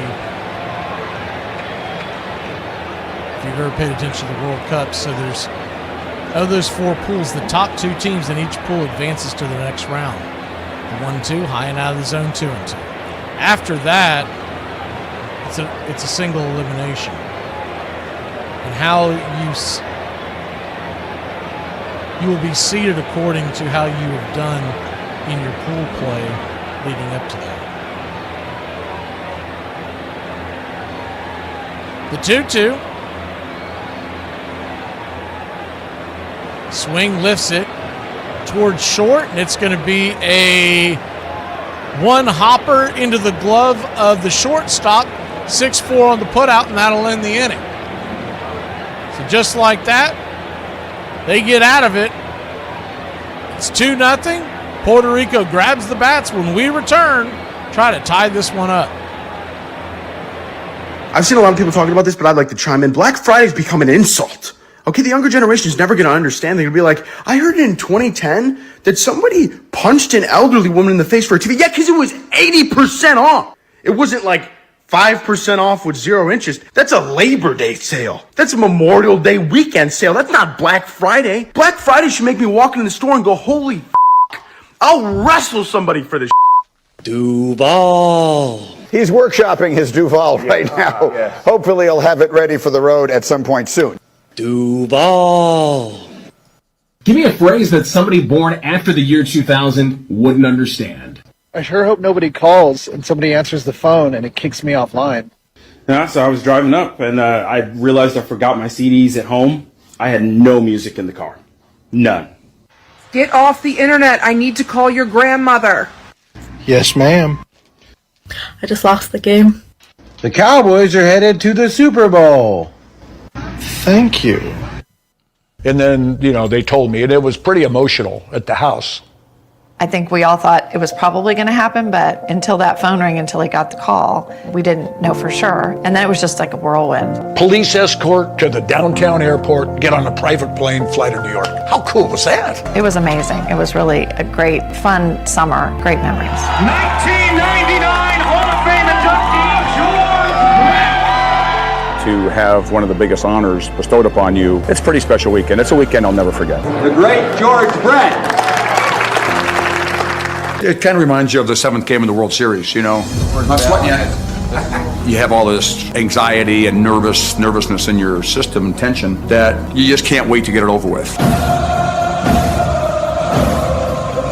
Thank you for listening, liking, and subscribing to Braves Country Radio.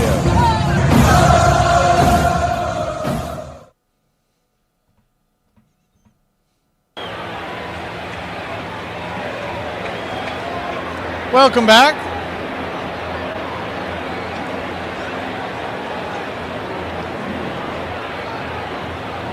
Two to nothing your score. Mexico leads Puerto Rico. First pitch on the inside track. This is for a ball. It's 1-0. Righty-righty matchup. Miranda versus Council. Miranda, his 33rd pitch of the night. This is outside wide. 2-0.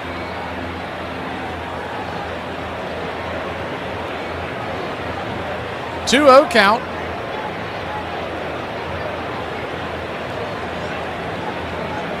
Kicks and fires. Misses high. Ball 3-3-0.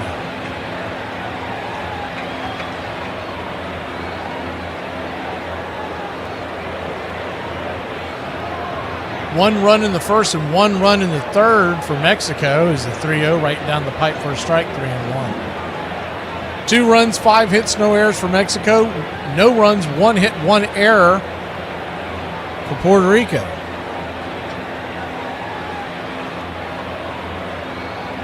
The 3-1 pitch, swung on, lifted, high and deep, into center field, giving it a ride, going back at the track, making the catch at the wall for a loud out number 1 is Billy Hamilton. And he thought he got a hold of that one. It was giving it a ride. Wind not blowing out like it was yesterday afternoon's game.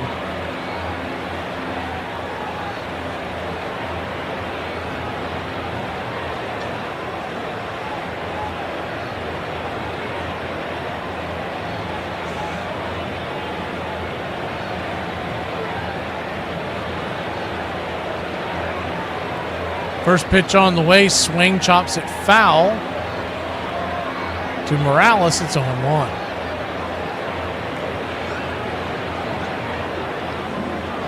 The 0-1.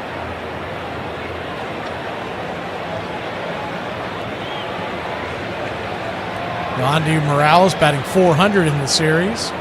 First baseman for Puerto Rico. Pitch on the way, swing rotates it over to third. Should be an easy 5-3. It is. 2 down.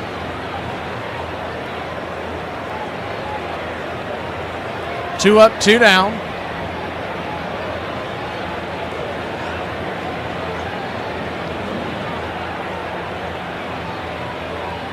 MD 2020. I remember. Well, I don't remember that. That's the problem. I think I was a junior, maybe a senior in high school. We had a hockey team in Nashville, a minor league hockey team. And you know Mad Dog 2020's bad news. I remember getting carried into the game. Not out of the game, into the game. First pitch on the way is outside wide for a ball. It's 1-0. So we would have gotten out of school around, 2:30. The game probably started at 7. And somewhere between 2:30 and 7 o'clock, we'd gotten hold enough of MD 2020 that I couldn't stand. I was a big kid, man. There's a pitch on the way, swing and a miss. It's 1-1. 1-1 count.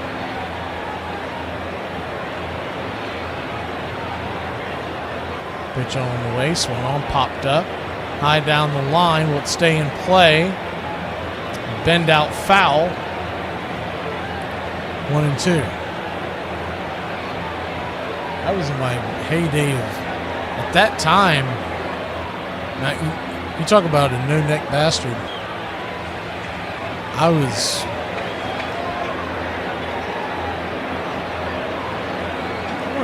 at one point benching over 400, and that was right around that time period. So it wasn't like I was a little high school kid that couldn't hold his liquor. I mean, we were drinking it like it was water. The 1-2, high and out of the zone, 2-2.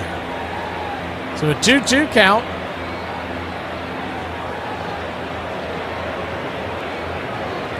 Two down here in the bottom of the fourth.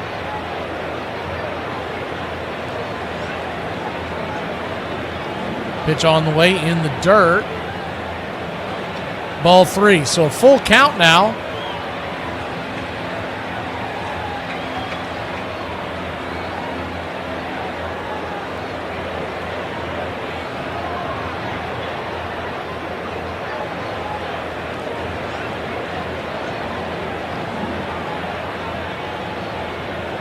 Miranda looks in, kicks his red leggings and brings it. Swing and a miss, strike 3, 94 inside on his hands, and that'll end the inning.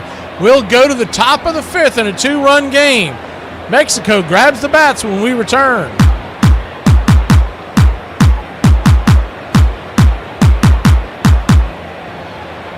I need help. I need to know. I need help. I need to know if this baseball team name makes you uncomfortable. I coach youth baseball, 10 and under. So, the team is coming of age, but still, trying to be cool and hip with trendy words, and sometimes they just don't know any better. I decided that we were going to do some really cool, flashy uniforms, some cool colors. So we're talking black, teal, hot pink, purple, like the boys are pumped for these uniforms. So I sent them some mock-up logos, and I'm like, hey, y'all, we got to come up with a team name. The boys must have talked, and they came up with the name Drippy Donuts. I just thought they were talking icing drippy. Well, then one of the coaches was like, that sounds like something we need to take a shot for. The second baseman, Joe Morgan. He could hit the long ball. There she goes, deep to right field. Put me out of here. He could hit for an average. Morgan, line drive, base hit right field. He could steal bases. Joe is best known for his exploits with the Big Red Machine, but he broke in with Houston in '63. I had played for the Astros my first 7 years in the Major League. There wasn't a lot of history with the Astros. They hadn't won any championships. They didn't have anybody in the Hall of Fame. So when you go to Cincinnati, all of a sudden, now you're on a team with, Johnny Bench, Pete Rose, Tony Perez, and all these great players. And it's just a whole different atmosphere. Morgan hits it high in the air and deep to right field. He was the guy that scared me the most in their lineup. He was lights out. That man has the upper body strength of a fullback. I'd rather face any other guy on their team except for Joe Morgan. Morgan was the spark that ignited the Big Red Machine's offense, earning back-to-back MVP awards while leading the team to World Series titles in both 75 and 76. There was no better offensive player in the National League, and I suspect in all of baseball, there in that run that Joe Morgan had. I'm just here to say that I may not be to y'all, but the crackhead down here at my local corner store told me that I was built like one of them Baywatch girls. So,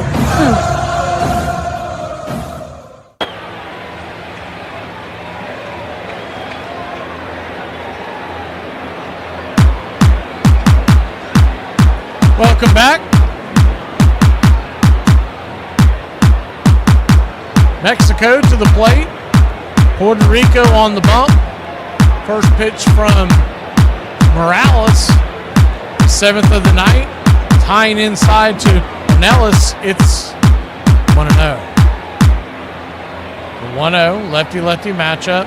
Inside sinker misses. Ball 2-0. 2-0 count. 2-0 your score. Puerto Rico leads Mexico. Or Mexico leads Puerto Rico, excuse me.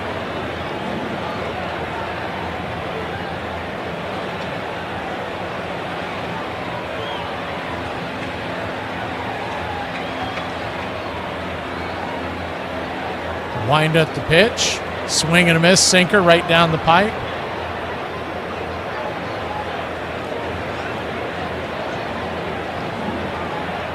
Lefty-lefty. The pitch on the way. Inside. Ball 3.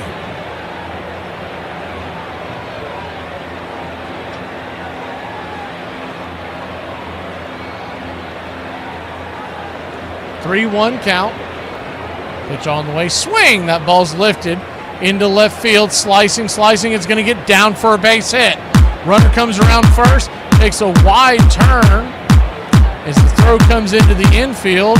It's going to be a leadoff single for Mexico.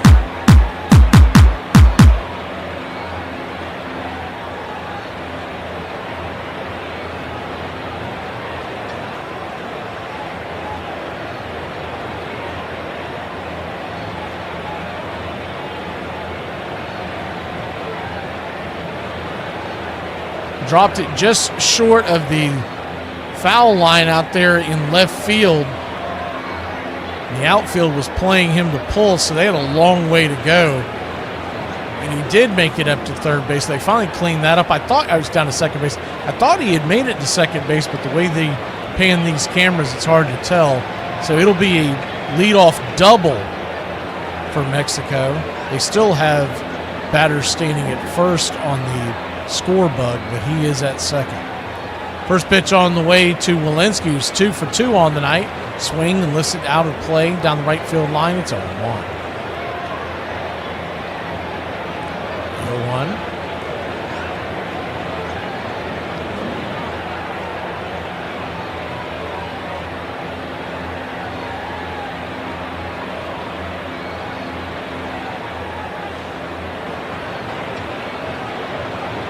Looking back the runner. Here's the pitch. Swing and a miss.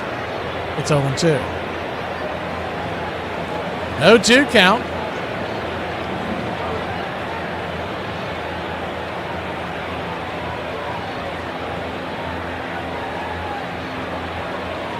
Mexico 2, Puerto Rico nothing.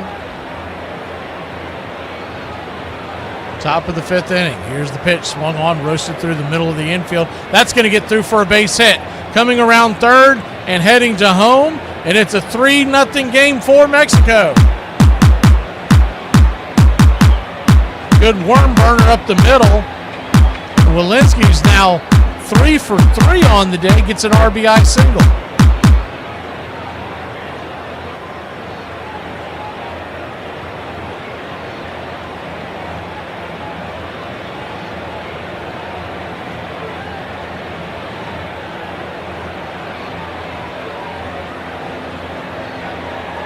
Hard hit ball back through the infield.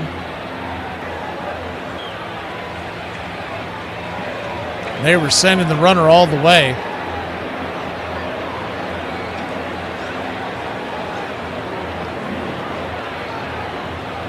First pitch on the way. right there for a strike. Lefty-lefty matchup. It's 0-1. Willie Calhoun, batting .286 in the series. Throw's going to be over to first base, tosses it. Runner back with plenty of time.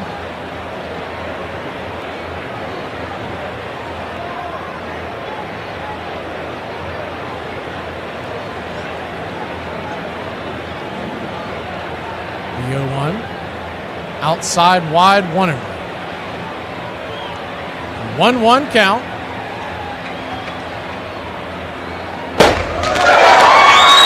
As was.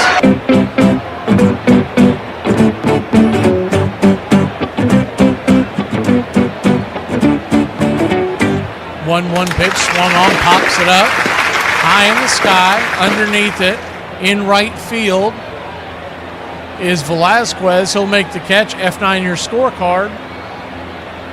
Runner will stay put at first.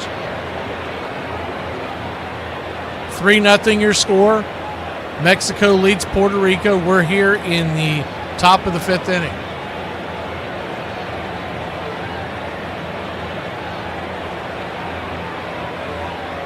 Quick powwow on the mound. I think we're going to get a pitching change. So we'll take that break with them when we return. 3-0 your score. Puerto Rico trying to keep Mexico right there when we return. 1 on, 1 out here in the top of the 5th in the Caribbean Series. Can you explain this gap in your resume? Yeah, that's when I didn't have a job. I'm not sure if I want to get a job here. You seem slow. Christmas, man, I am sick of this. I'm pretty sure I just saw sparks coming off my debit card at that last store. I've swiped it so many damn times. I'm tired. I'm about to start smoking cigarettes. Did you know that Joe DiMaggio wasn't a first ballot Hall of Famer? He was a 4th ballot Hall of Famer. These took an entire presidential term to decide if Joe DiMaggio belonged in the Hall of Fame. They wrote songs about Joe DiMaggio. Like, it wasn't like we're just looking back at rose-colored glasses. Like, no, he was the when he was playing. He made the All-Star team every single year he played in the majors. He was a 3-time MVP. And they took 4 years to decide that he belonged in the Hall of Fame. First inning, 13 pitches, hit a couple of 97, 98s. Off of that, terrible warm-up. Gets the job done for the Rangers. They're coming to bat in a moment. When we went off the field in the first inning, Jeff Houston and I looked at each other with that look like, he's got it, so let's bear down. And he looks to the guys around him, and he said, boys, and everybody stops because Nolan's talking. He said, get me one. It's all I'm going to need today. That's all I'm going to need. I said, okay, this game is over. He went to that zone where all the superstars go. The quantitative definition of the zone is when thinking is inversely proportionate to the stimulus of the environment. So in those high-octane, no-hitter situations, when the crowd's going nuts, all this chaos is going on, you know what his world is like? Pitch glove, nothing else exists. And if I'm the problem, you the reason. It can't be a problem without a reason. And you the reason I got a problem. Welcome back. First pitch on the way is down and in for a ball. It's 1-0. JJ's going to be taking a kangaroo court around here, not showing up for our... Who was giving him a hard time? Oh, Raymond. The 1-0. Outside wide, 2-0.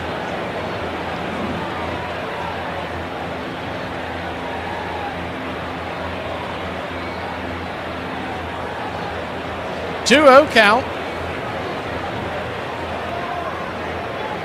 Comes set, kicks and fires inside. Sinker, I guess that missed. Ball 3-0.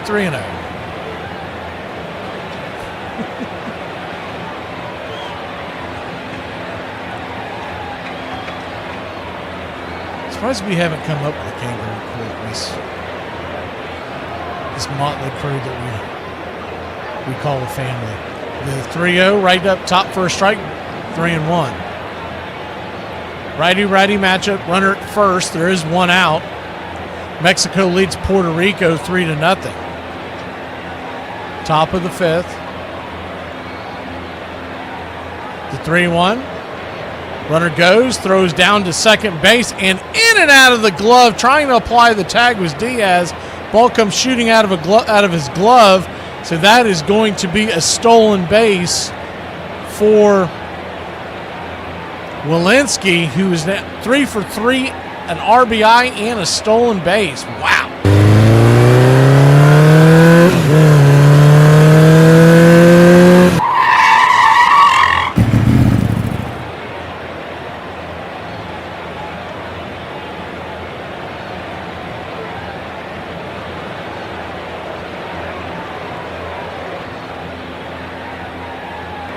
Herrera goes back to work here. First pitch on the way to Madras is outside wide. It's 1-0. Runners at first and second with 1 out.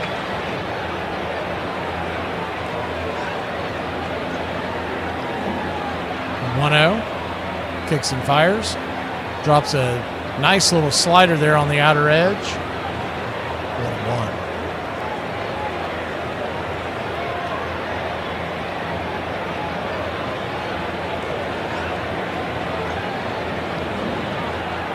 1-1. One count.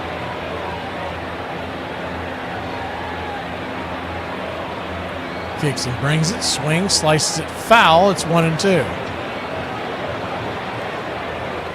It's funny to see all the reaction we were talking about earlier about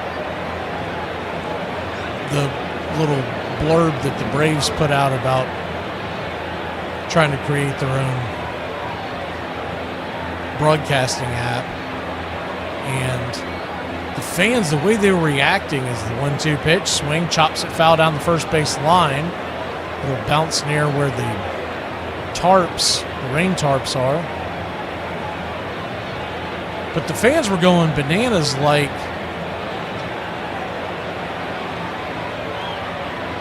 you should expect all of a sudden all Braves games are going to be free. And I'm like, I don't know what y'all are reading, but none of this is true. The 1-2. Swing and a miss, strike 3.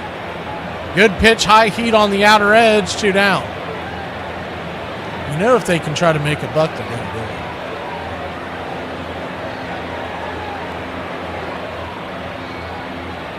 I did see some funny suggestions on what they should do to fill the programming time. Because you think about it, if you go out there and you get an app and you charge, we'll say, $20, $30 a month.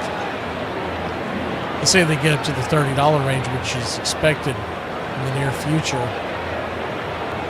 But even 25, you're going to have to bring more than just a ball game to everybody as the first pitch on the way is high and out of the zone. It's 1-0.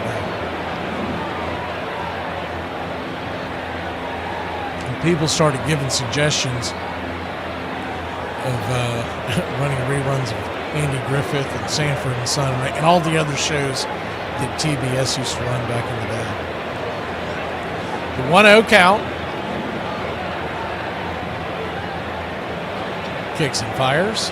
Down and away. 2-0. I do think you can get nowadays Andy Griffith's show for a song. And if I was running that app, that is the first thing I would do, is I would get the rights to it, if nothing else, to be able to run it during rain delays.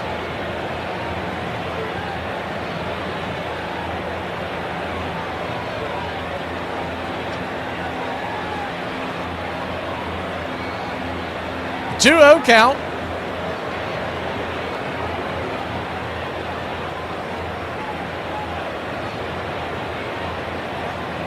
Herrera coming set, his 13th pitch. 2 on, 2 out, a 2-0 pitch. Deuces wild, and that pitch is going to miss outside wide. Sinker high and away, ball 3-0.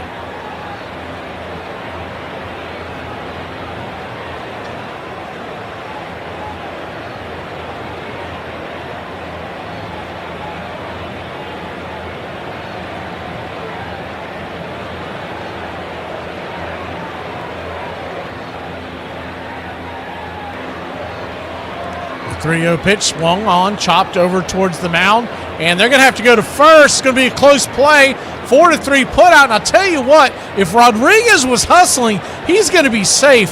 He was Cadillacing like the type of Cadillacing you would have seen Ozuna or Acuna get benched for. We'll be back in a flash. 3-0 your score. Bottom of the fifth we go. Puerto Rico will grab the sticks.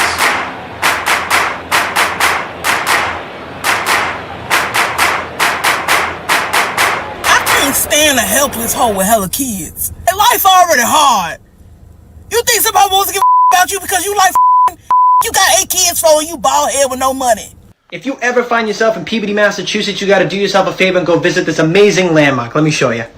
It's bunghole liquors, baby.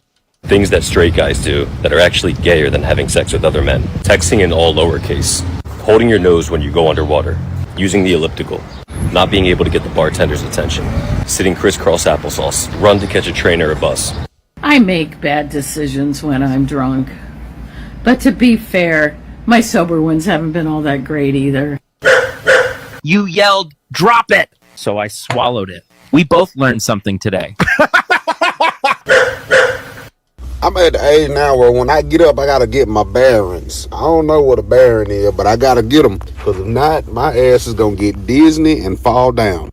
And this game was not on local television, so you had to be following the radio, and it created a buzz.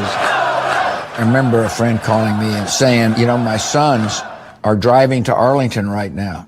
And he said, because they think Nolan Ryan is going to complete his no-hitter.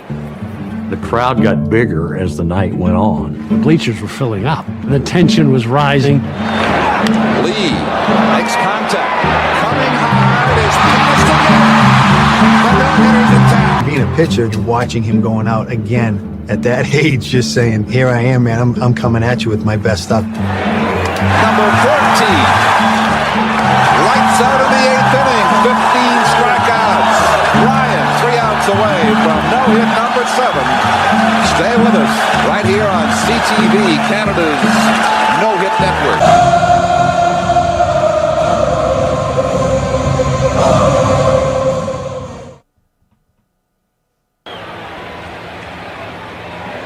Welcome back.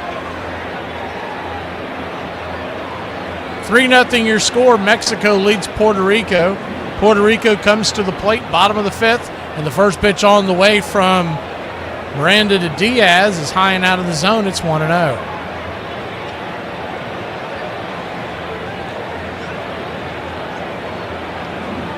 The 1-0, right down the pipe for a strike, 1-1. This week on the BCR, you've got 3 o'clock tomorrow afternoon, Caribbean Series action, Dominican Republic versus Panama. Thursday afternoon at 3 o'clock is the 1-1 swing and a miss. It's 1-2. It'll be Panama versus Puerto Rico. The doubleheader on Friday at 3 and 8 p.m. and the championship game Saturday night at 8 p.m. 1-2, fouls it back. Do it again, 1-2. Thursday morning, Armchair Quarterback Show returns. We'll have our big Super Bowl show where we do a ton of prop bets. And then Sunday morning on the BCR is 1-2 with the 1-2 pitch, swing, slices it foul. We are doing the Salute to Baseball show. That will drop at noon, Super Bowl morning. This year we're going to go over some of the greatest calls in baseball history. As the 1-2 slices away, we'll do it again. That started because a guy in the New York radio area used to always do a show called Salute to Baseball in the 1970s in New York City. And he did it for about, I think it said 43 years. And he has since hung up the microphone as the 1-2 pitch swing, pops it up. And that'll be an easy can of corn over by second. F6 in your scorecard. 1 away. But he loved baseball so much that he did a whole show where he did a salute to baseball on Super Bowl Sunday. So we're trying to carry that torch for him. This will be the third year I think we've done it.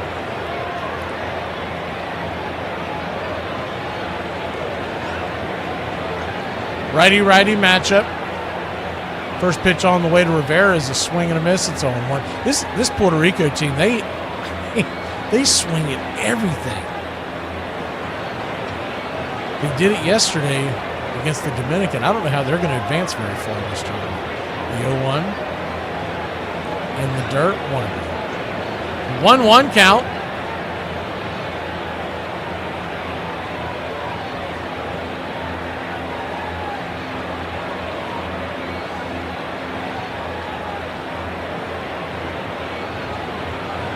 Righty-righty matchup. They set up inside. Here's the pitch. Swing, chops it foul. 1-2.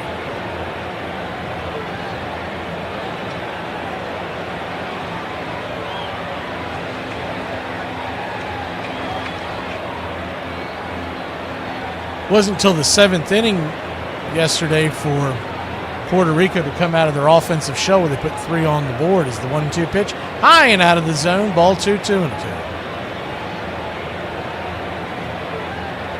I'd like to see them start chipping away at this lead.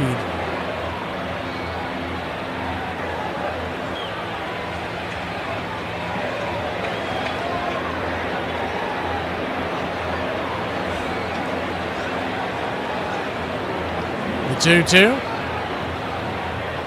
Just misses. Tried to frame it on the outer edge. Did not get the call. Looked like it was just a touch off the plate. Full count.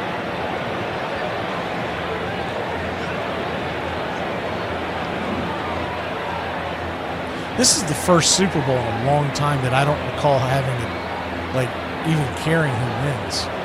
Literally just getting ready for all the food and the fun with the friends and family coming over. The 3-2 pitch is outside wide, ball 4, and he'll head on down to first. So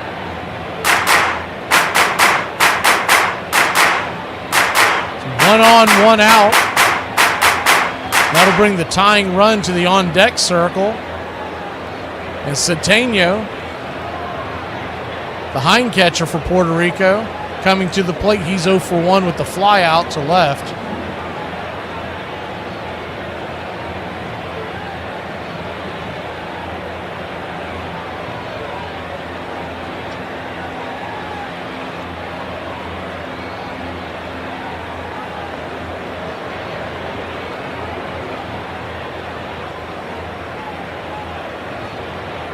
Righty-lefty matchup. First pitch on the way. Down and in for a ball. It's 1-0.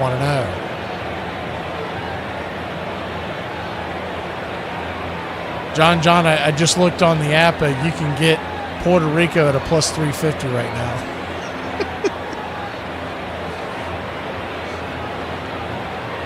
One 1-0 count.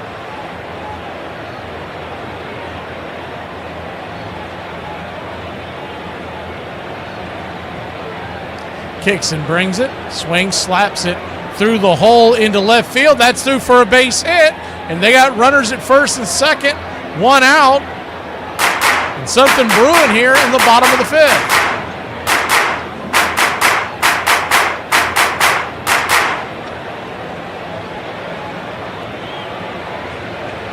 Good piece of hitting there by Centeno. They were playing him to pull to the right side of the infield. He hit it in between the 5-6 hole to the left, and nobody was over there to make the play.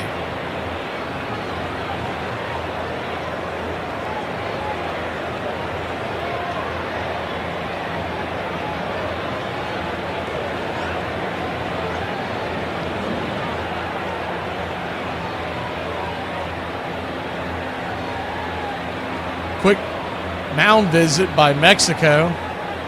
Try to calm Miranda down.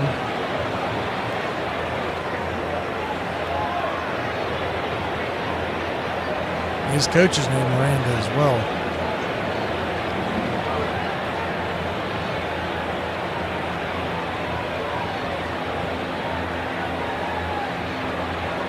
Gets confusing filling out these scorecards because, just for instance, so the Mexico team, Mexico Roja, they have 2 Rodriguez's in the lineup tonight. There are 2 Velazquez in the lineup for Puerto Rico.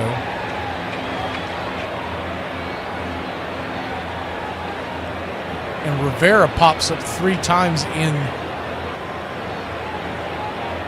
the roster. Lopez to the plate. Righty-righty matchup. Runners at first and second. 1 out. Remember, you got the catcher running at first, so a double play ball could end this whole thing. First pitch on the way. Right there. P at the knees. 93-mile-an-hour sinker. It's 0-1.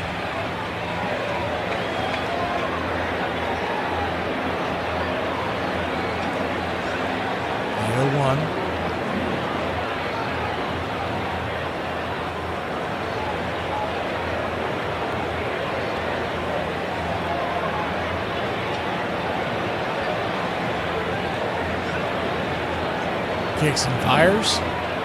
Down and in. 1-1. So a 1-1 count.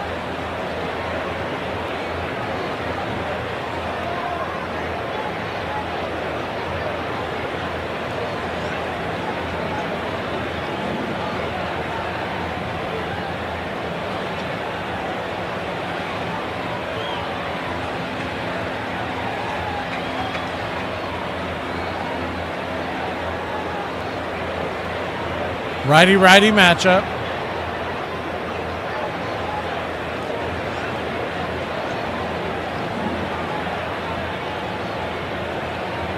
Steps out of the box for a second.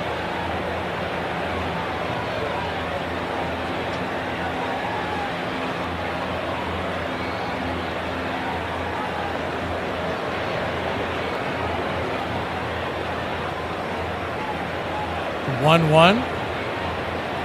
Swing! Chops it down the third base line. It's 1-2.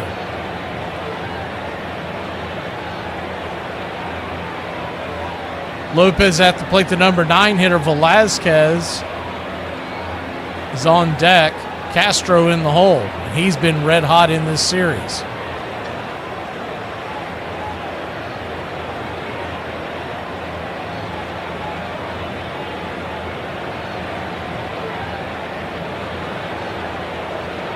One-two count.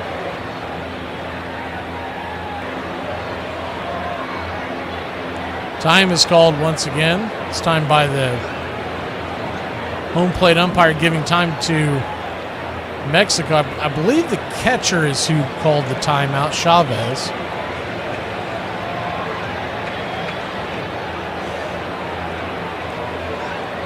So first and second, 1 out. 3-0 your score. Tying run standing at the plate. Here's the 1-2 pitch. In the dirt. Good take. Ball 2, 2-2. As was our resident Cleveland fan. I don't know if you saw it or not, but we got your... we've already picked up the opening day game with the Cleveland Guardians versus Seattle on opening day. It's a 9:45 p.m. start time for us that night. Doing a doubleheader that day of Red Sox Reds and then Cleveland versus Seattle. The 2-2, swing, hits it up the middle, and this is going to be a 4-6-3 rally killing double play. We'll be back in a flash. 3-0 your score. Mexico leads. We go to the top of the 6th here in the Caribbean Series.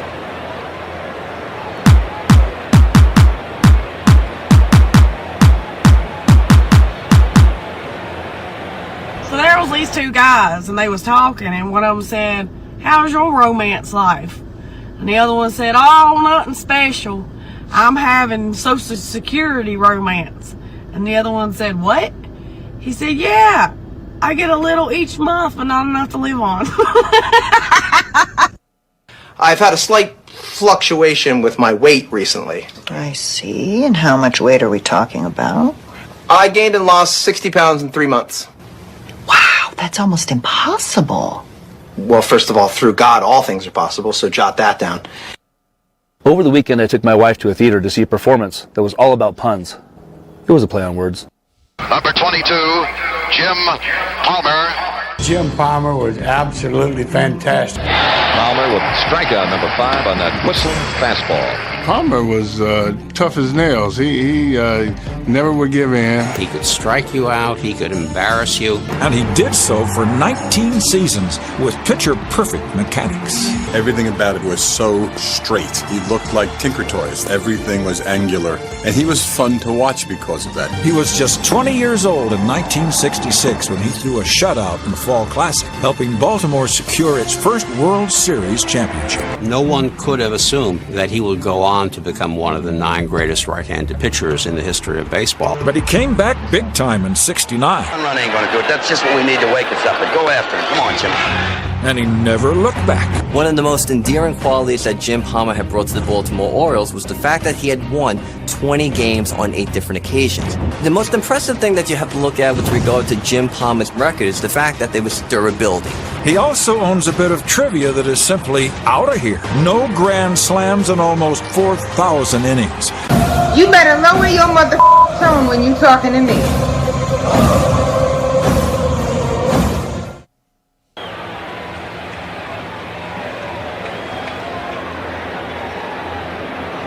Three to nothing your score as we head to the top of the 6th inning. Mexico will grab the bats, leading Puerto Rico 3-0.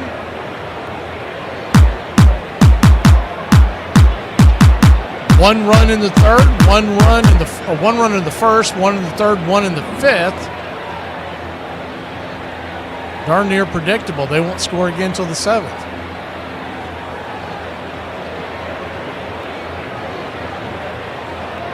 We'll get this started with the left-handed bat of Gamboa, the shortstop.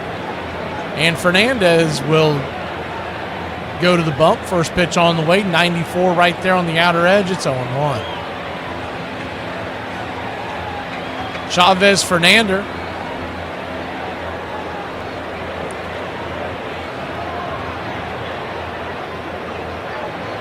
Pitch on the way, swung on, fouled straight back. It's 0-2. He is the 4th pitcher to enter the game for Puerto Rico. Rivera went 3 2/3 with 1 earned. Morales 2/3 with 1 earned. Marrero has also pitched 2/3.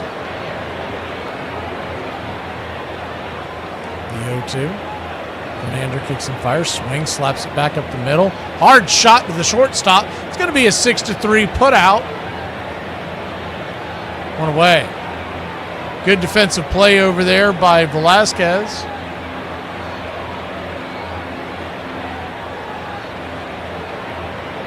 And a quick start to the 6th inning.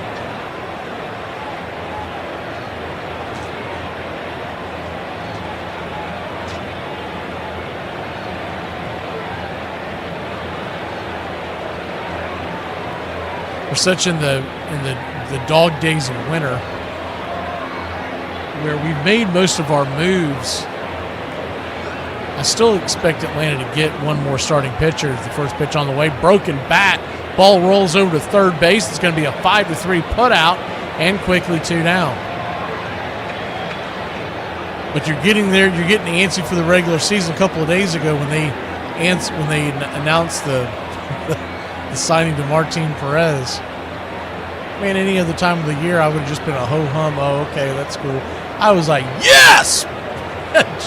Pumping my fist, excited. I was like, wait a minute, what am I getting excited for? Guy who's going to come in here with an ERA north of 4. I still like the move. It's a good depth piece. Because you know you have to have bare minimum a dozen starting pitchers to get through a 162-game season. First pitch on the way to Billy Hamilton is right there for a strike. It's 0-1. Hamilton batting 200 in the series. Righty-lefty matchup.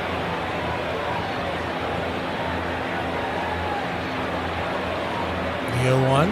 Swing. Swats it back foul. It's 0-2.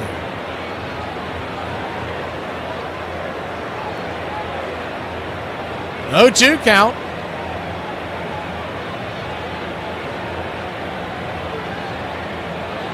I'd almost be okay with them going out and getting like a Jose Quintana, saving the money as the 0-2 pitch. Swing and a miss, strike three, and that'll end the inning. And essentially save that money that they're going to use to try to make a big move at the trade deadline. We'll be back in a flash. 3-0 your score. We go to the bottom of the sixth. 3-0. Mexico leads Puerto Rico. Here's a non-metal related take, Amon. Don't move to the south and then be like, oh my god, there's no good bagel places around here. You guys' New York style pizza is not very New York style. Why does everybody talk so funny around here? Off. Cleavage or no cleavage? That is the question, because I'm going to be on national TV again tomorrow, and, what look am I going for? Demure? Am I going to be a classy broad? Or am I going to let my knackers just hang, Do your boobs hang low? Do they wobble to and fro? Can you tie them in a knot? Can you tie them in a bow? Can you swing them over your shoulder like a continental soldier? Do your boobs hang low? It's Iran and Iraq. Not Iran and Iran. It's child, not wife. It's soap, not cologne. It's goat, not sex toy. Man, this sausage is good. And now the only man standing between Nolan Ryan and the 7th career no-hitter is Toronto's second baseman Roberto Alomar. Like everybody else tonight, he's 0 for 3, and that's strike one. Robbie Alomar used to take pitching lessons from my dad. His dad and my dad were teammates. Strike two. And so the fact that this little boy he used to play catch with is now who he has to strike out to accomplish this task is pretty amazing. 1 ball and 2 strikes. Fly ball left field deep. Toward the wall, and it is over and out. It is a grand slam. Not what you were expecting, huh? Nolan Ryan is a legend, no doubt, but he is human. Braves Country Radio, the classic call, radio baseball.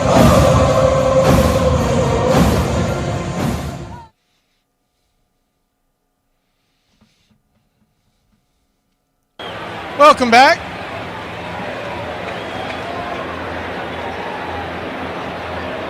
Three to nothing your score. Mexico leads Puerto Rico. Puerto Rico goes to the bats here in the bottom of the sixth inning. First pitch on the way, high and outside for a ball. It's 1-0. Velazquez will lead us off. It'll be Velazquez, and then back to the top of the order to Castro and Cancel. 1-0 misses outside wide, 2-0. This is the sixth inning of work for Miranda. He has still entered this inning with only 65 pitches. The 2-0 swing and a miss, 2-1. Talked about it earlier, but they have been swinging early and often in the counts.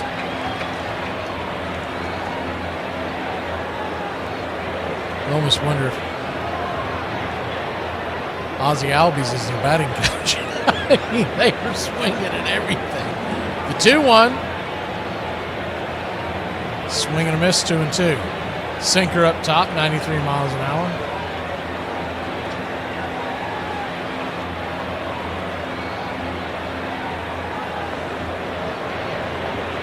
The 2-2. What's for dinner?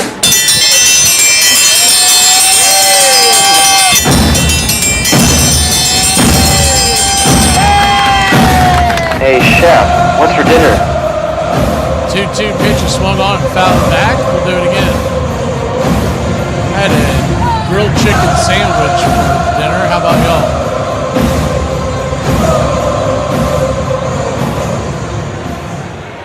2-2 pitch. Caught, looking strike three. Punched out on the inside track. Velazquez doesn't like it, but it was definitely way too close to be taken with 2 strikes.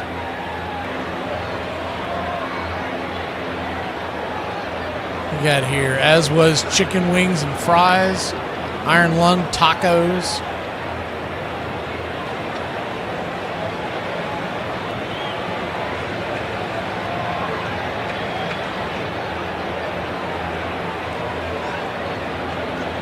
So we'll take it to the top of the order. First pitch on the way to Castro is down and in for a ball, nowhere near the zone. Sinker misses. It's 1-0.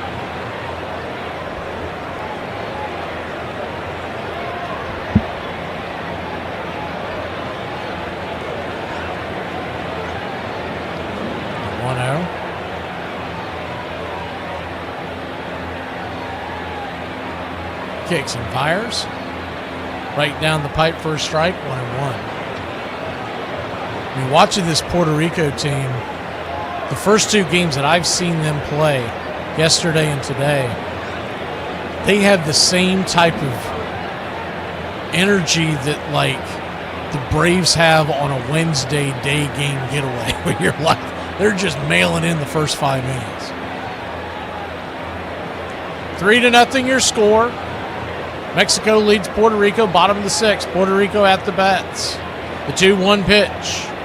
Swing and a miss. It's 2-2.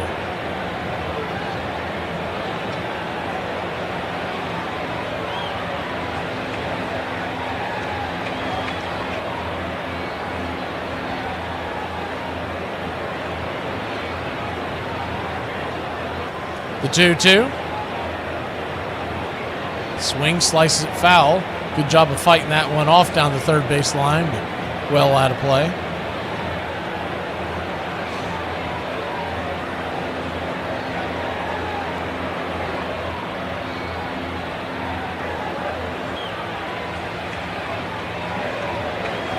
Two count.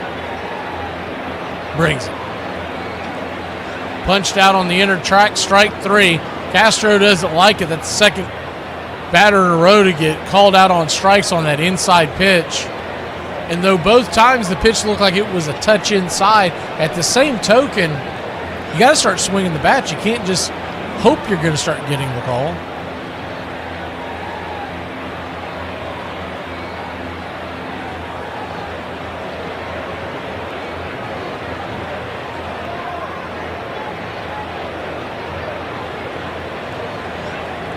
So that'll bring the number 2 hitter, Cancel, to the plate. 2 outs. And the first pitch, I mean, they don't even show it. He swung it so quick. I guess he rolled it over to someone. I'm thinking second base. 4-3. Question mark is the putout. We'll be back in a flash. Ozzie Albies hitting machine out there, rocking and rolling in the Caribbean Series. If your name's Brandon and you're from the Shreveport area, you don't know me. But you put me down as a reference for that equipment operating job. I'm assuming you got your numbers mixed up. But I just need you to know, dog, I went to war for you. Stood on all 10, son. You probably going to get that job.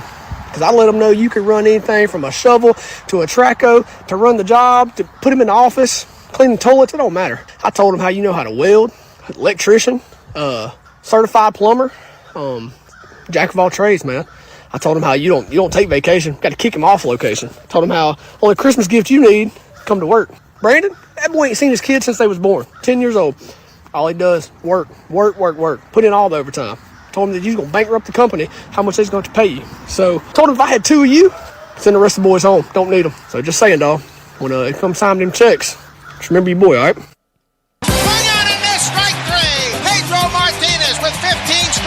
And the 3-time Cy Young Award winner relished his role. You have 3 ways that you can attack a hitter: in and out, up and down, and back and forth by changing speeds. Pedro mastered all 3 of those elements. The end result of Pedro's prowess were some of the greatest pitching seasons the game has ever seen. This is a man who in 1999 and 2000 had 2 of the greatest pitching seasons in the history of baseball.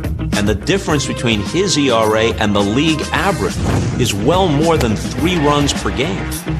That differential is ridiculous. And his .291 ERA plus in 2000 is the best in the modern era. He knows he's going to get it, he just doesn't know when. Pedro's mark of 10.04 Ks per 9 innings is the highest ever for a righty with 2,000 innings. And his whip is 3rd best. You talk about domination. Bottom line, Pedro Martinez owns the highest career ERA plus of any starting pitcher ever. Braves Country Radio, your home for the classic call of Braves Country Baseball.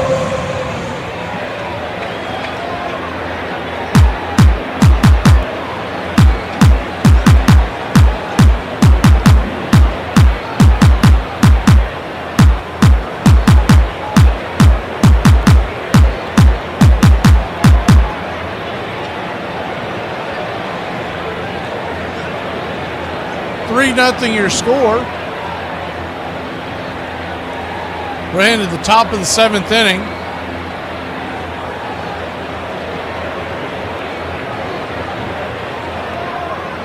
Mexico leads Puerto Rico, and Mexico's at bat. 3 runs, 7 hits, no errors for Mexico. No runs, 2 hits for Puerto Rico. 1 error. Lefty-lefty matchup. The first pitch on the way from Rodriguez to Ornelas. As the southpaw enters the game. It's outside wide. It's 1-0. 1-0.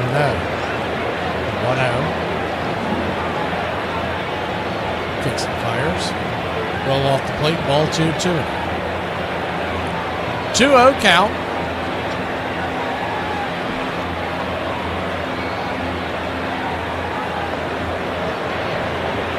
We're back at it tomorrow. Tomorrow we get to see the Dominican Republic against Panama. I have not seen Panama yet. It's the 2-0 right there at the knees, 2-1. If Puerto Rico does not get it together, they are in danger of being eliminated, being on the outside looking in on the semifinals that begins Friday. The 2-1 pitch swung on, chopped over towards third. It's going to be a tough play. Scoops it to the pitcher, covering the bag, and that's going to be a nifty 3-1 put out. Good play by both the first baseman scooping and the pitcher who was catching that ball on the fly. The throw was a touch behind him. He caught it in stride and tapped the bag to get the 7th goal.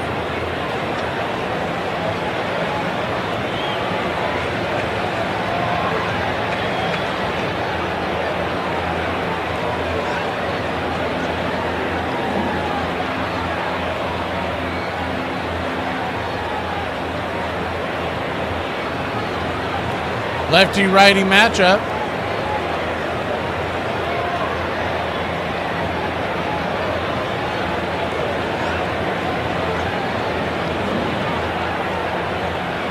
First pitch to Walensky.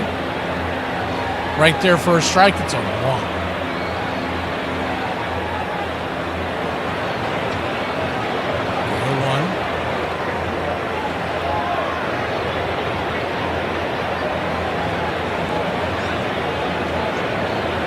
Kicks and fires, swing, lifts it high into the right field corner and drifting over, making the easy catch for out number 2 is Velasquez here in the 7th inning.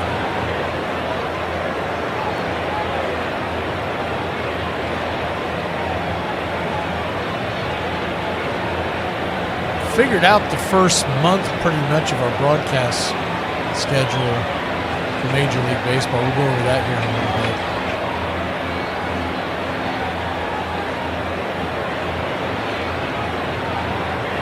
Calhoun, the batter. The first pitch to Calhoun is a swing and a miss. 96 underneath the hands. It's 0-1.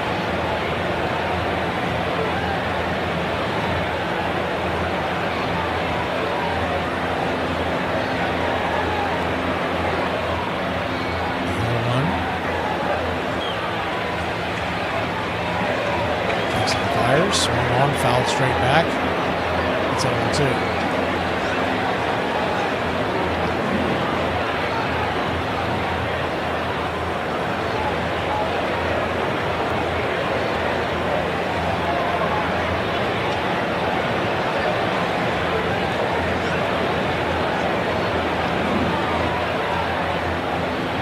The 0-2 pitch, check swing in the dirt, 1-2. Good take there by Calhoun, trying to work his way aboard.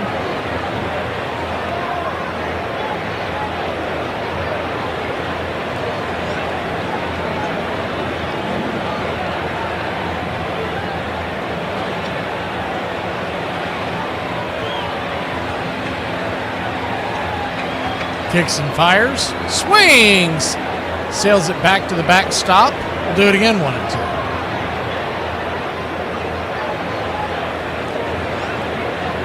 1-2 count.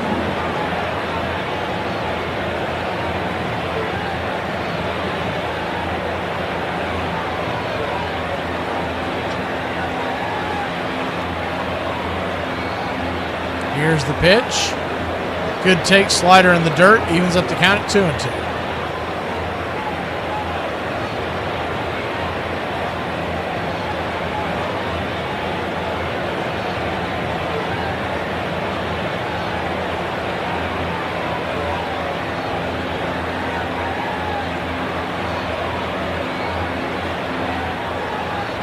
Calhoun digging in. Rodriguez fires a fastball, misses high and out of the zone. 94 miles an hour up around his eyeballs. Trying to work his way aboard now. Now a full count. 2 outs here in the top of the 7th. Mexico leads Puerto Rico 3-0.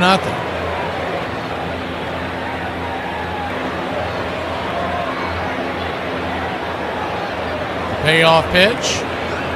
Swing, slaps it over towards left side of the infield, and that is going to get scooped. And an L5 in your scoreboard and scorecard, and that'll end the inning. We'll head to the 7th inning stretch. Here in a 3-0 game, Puerto Rico grabs the bats when we return.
Welcome back. We head to the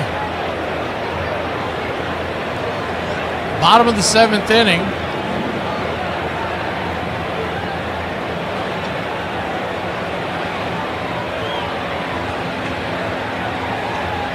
First pitch on the way from Reyes, who's on to relieve Mexico's starter Miranda. Fires a pitch in the dirt. It's 1-0. Righty-righty matchup. Morales at the plate. The 1-0 pitch. Swing. Fouls it back. It's 1-1. It'll be Morales, Velazquez, and Diaz, the 3, 4, 5 hitters here.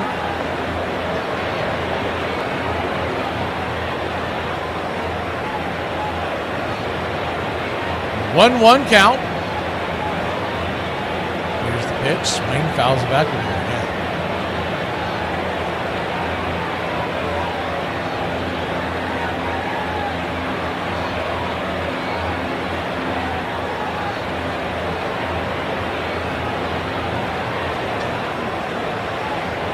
Two. Swing and a miss, strike 3. Got him with the sinker up top. 1 down.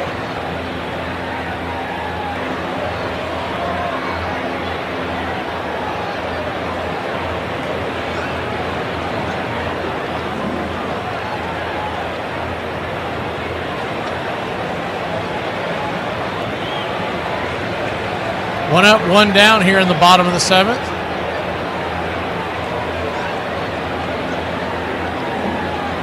First pitch on the way to Velasquez is a swing and a miss, strike, 93 on the outer edge. It's 0-1.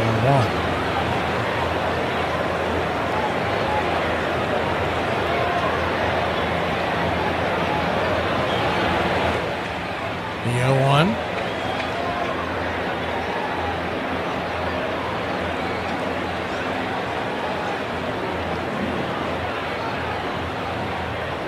Kicks and fires. Swing, slaps it back foul. 0-2. So an 0-2 count. One down here in the bottom of the 7th. Mexico leads it 3-0 over Puerto Rico. Puerto Rico, the home team, so they've got the rest of this inning and 2 more at bats. Try to get back in this one.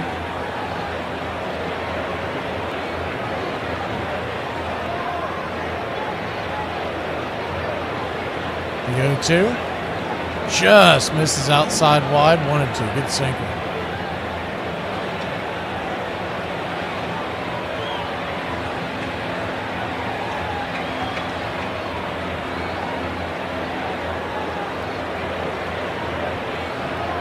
Sinker outer edge. And 1-2 pitch, 84-mile-an-hour slider off the plate, 2-2. So a 2-2 count.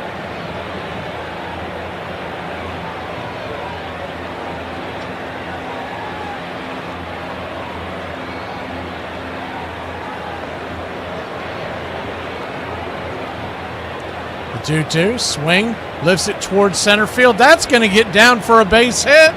And Puerto Rico's got something cooking here in the bottom of the 7th inning. 1 on, 1 out. A 1-out single. Let's see if that leads to anything.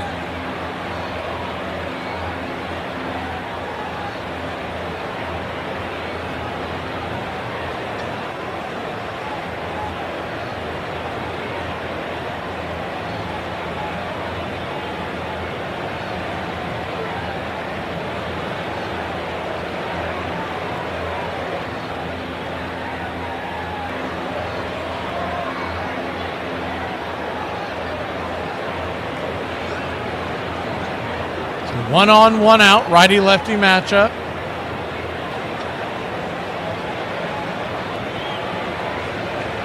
First pitch on the way inside. Diaz has to step back as the ball sails right by his kneecaps. It's 1-0.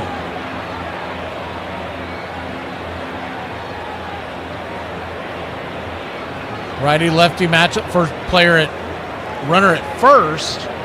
So a double play depth in the infield. Shaded a little bit to the right.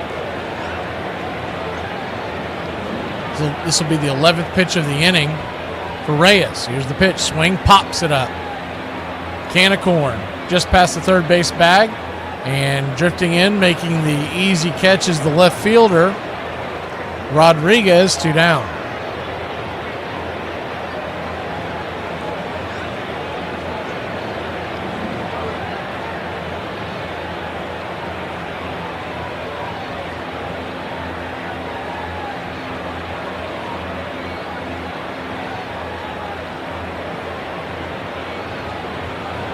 Two down.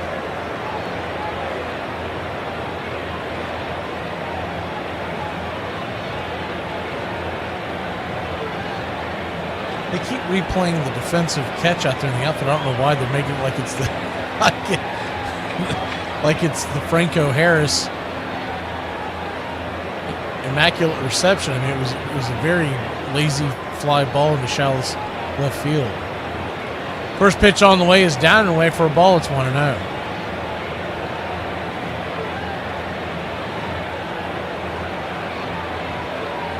It was closer to the infield than that bogus infield fly rule the Braves got called on them against the Cardinals in the playoffs.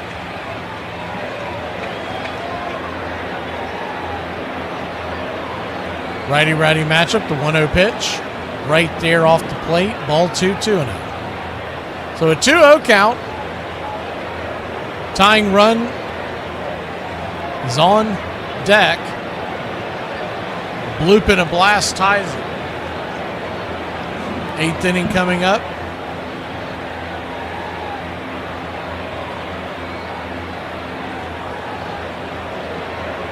Here's the pitch. Swing. Pops it back foul. We'll do it again. Carlos Santana signed with the Arizona Diamondbacks on a one-year deal. He continues to find work, make his way around the league. It's been an interesting... And if he puts together a decent little season like he continues to do, he'll be involved in trade talks if Arizona falls out of it. The 2-1 pitch. Swing, bangs it foul. Once again, 2-2.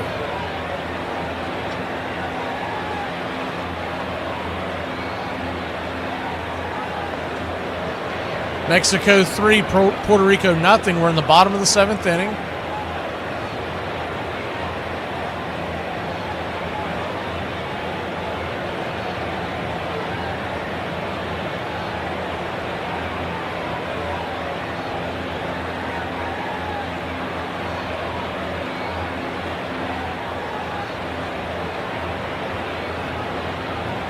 The 2-2. Swing, rips it over to short. This should be an easy out. It is, and that'll end the inning. So once again, Puerto Rico fails to score. We'll be back in a flash. 8th inning we go. 3-0 Mexico. They'll come to the plate when we return. 106 miles from Chicago. We've got a full tank of gas, half a pack of cigarettes. It's dark, and we're wearing sunglasses. Hit it. It's happy hour. When wins become losses and losses become wins. You guys going to happy hour? Yeah, I'll come for a couple. Just a couple though, not like last time. When buying a beer, don't make this mistake. Buying only one beer can cause a misalignment in your spine due to the uneven weight distribution. This can cause unnecessary back pain and potential spine issues. To prevent this, carry 2 beers, ensuring your body is balanced and proper health maintained. Okay. Get it! Hey! Now dinner, ready? Put my pants on, one leg at a time. Guess what? I got a fever, and the only prescription is milk. Ladies and gentlemen, we interrupt our program of dance music to bring you a special bulletin from the Intercontinental Radio News. You're in Braves country. Pregame. Salad. They're making it laws where you can't drink when you want to. Pretty soon we're going to be communist country. Oh, yeah? For me and the Lord, you gotta understand it. We're on a mission for God.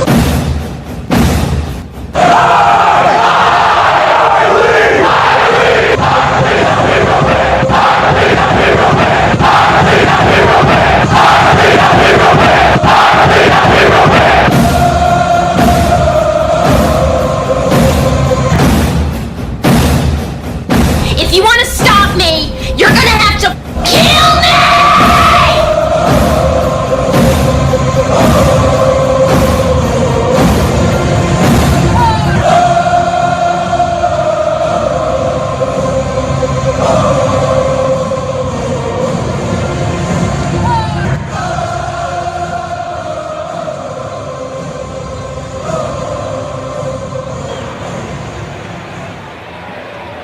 Welcome back.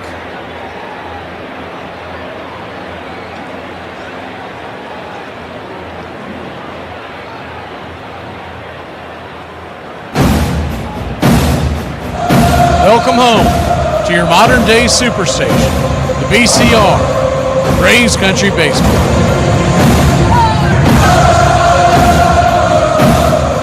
Righty-righty matchup to start off the top of the 8th inning. Mexico leads Puerto Rico 3-0. Mexico at the bat. The first pitch on the way is a sinker at the knees to Ramirez. It's 0-1.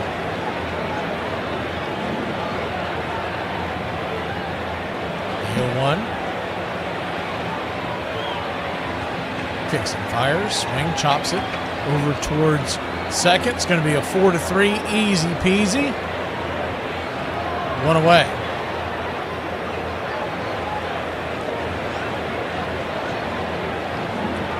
One up, one down.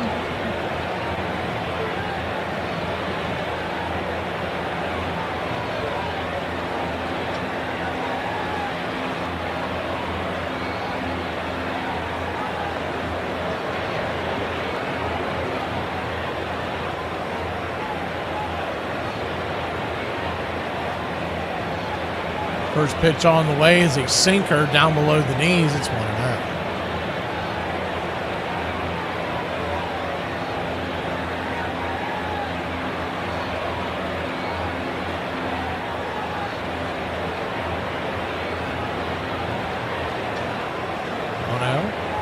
Outside wide.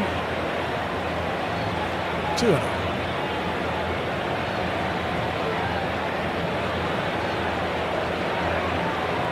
Two-0 count.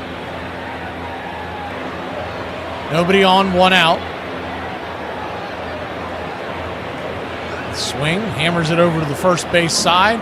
That's going to be an easy G3 and 2 up, 2 down to start the 8th.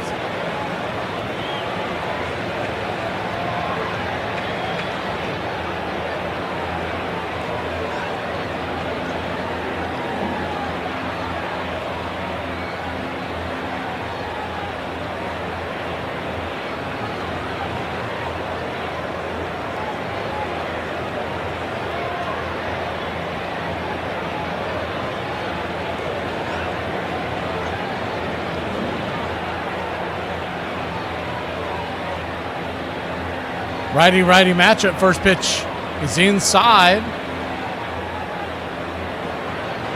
to Rodriguez. It's 1-0.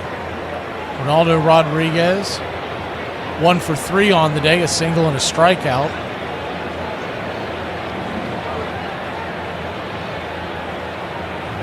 Swing. Slaps it back to the screen. It's 1-1.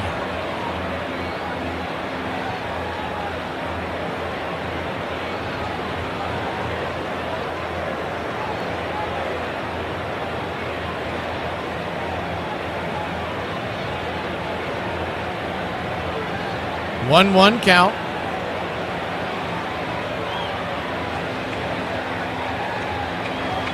Kicks and fires, swing, chops it over towards third. It's going to be a tough play. That's going to be an infield single for Puerto Rico with 2 outs. For Mexico with 2 outs here in the top of the 8th.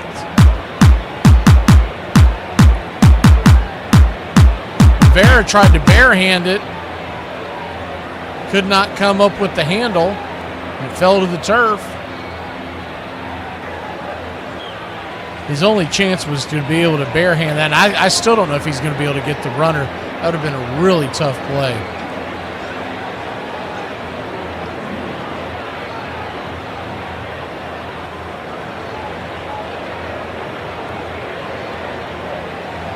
Righty-lefty matchup. Gamboa, the batter. First pitch swinging, pops it up. And that'll be a can of corn into foul territory and underneath it to make the catch. And that'll end the inning.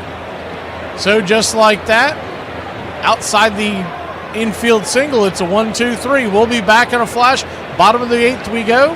Puerto Rico, grab the sticks when we return.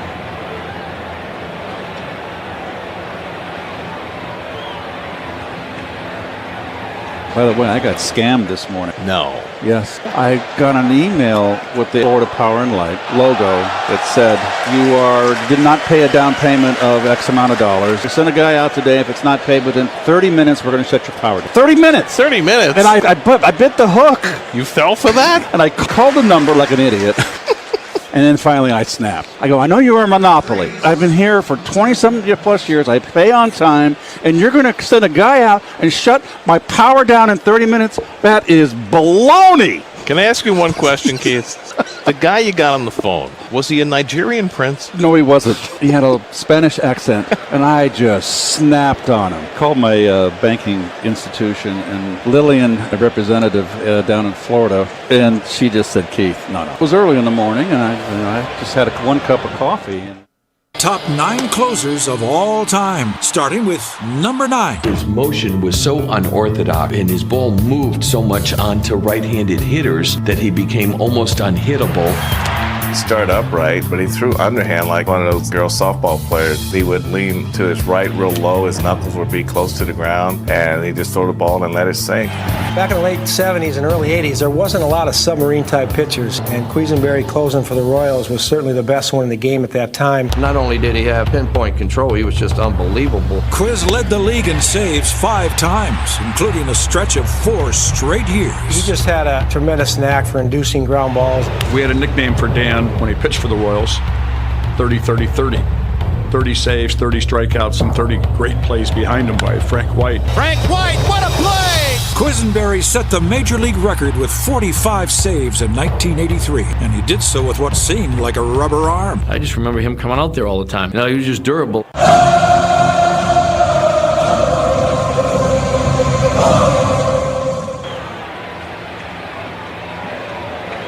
Welcome back.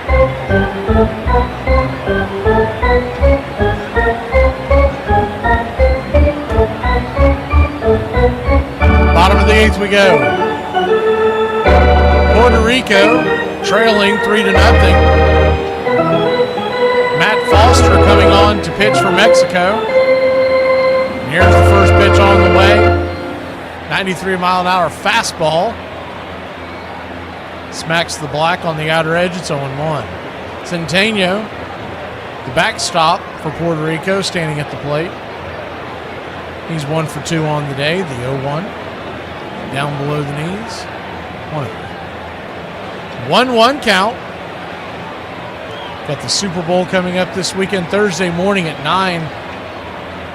We'll be doing on the Armchair Quarterback radio channel here on YouTube. We'll be doing our annual Super Bowl show where we go over all the crazy prop bets. Is there a favorite prop bet that you like to do during the Super Bowl? And I'm talking about like the weird ones. I'm talking about like what color Gatorade gets thrown onto the winning coach, all that kind of stuff. The 2-1 count. Swing, fouls him back, 2-2. I've always been a sucker for the over-under in the national anthem. And you can't figure it out. You'll try to go back and see how the person who sings the national anthem, how they've done it in the past, and it never lines up. The 2-2.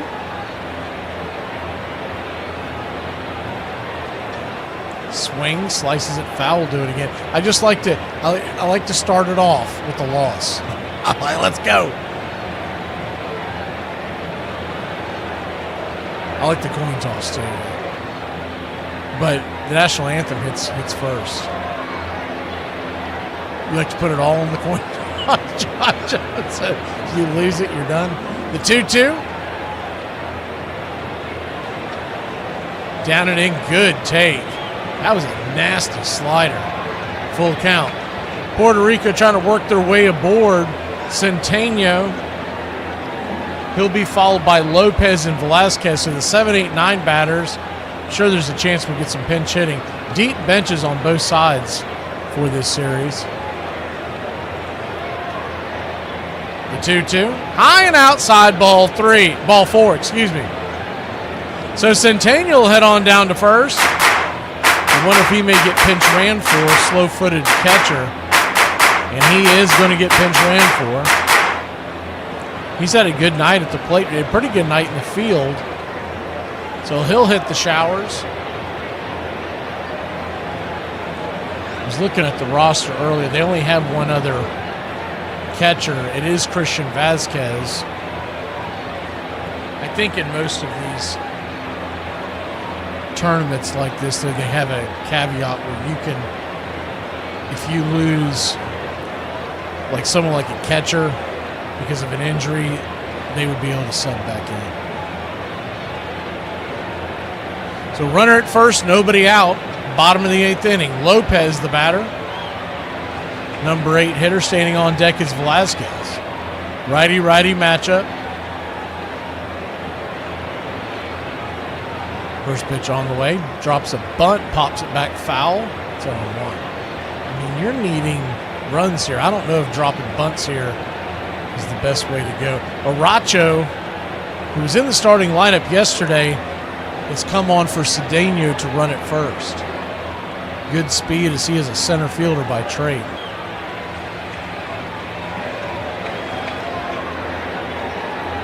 No 1 count. You've got to figure the color blue is going to be popular in the Gatorade math. The 0-1. Down below the knees. One of them. Seattle and New England both played in the blue. But they always end up grabbing some random color. It'd be orange or something. And nothing to do with either team.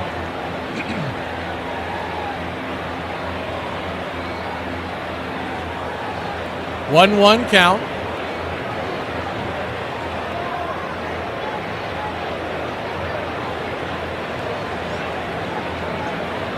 Swing, fouls it back, we'll do it again.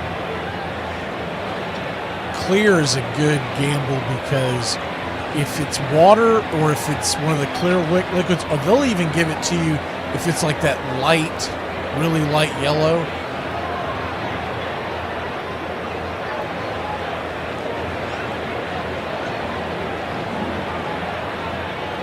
One, 2 count.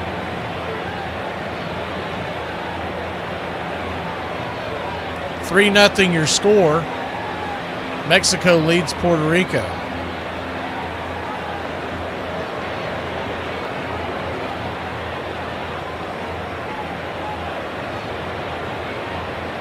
One, 2.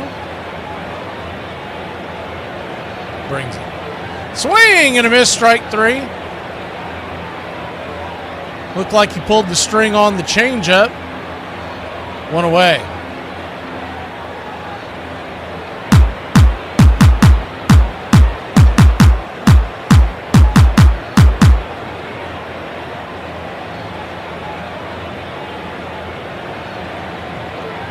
One on, 1 out. Tying run still standing on deck. But now it's in the form of the leadoff batter, Castro, who has been red hot in this series. Here's the first pitch on the way. Swing and a miss up top. 93 miles an hour. It's 0-1.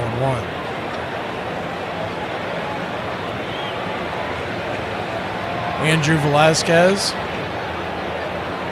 0 for 2 on the day.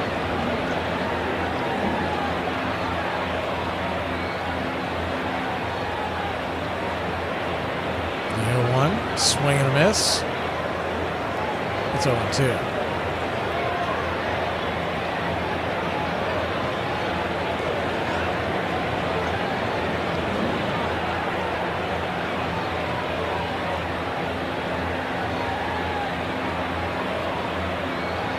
It's funny, everybody goes to Whitney Houston for the 0-2 pitch. Swung on. Did not swing, held up, and the runner goes, and the throw down to second base is going to be wide of the mark, and that's going to be a stolen base for Puerto Rico and a man in scoring position.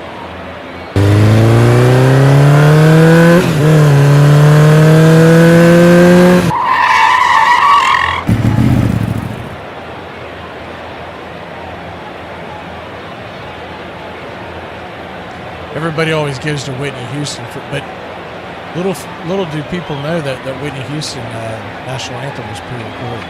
The 1-2, swing, slices it back foul. We'll do it again.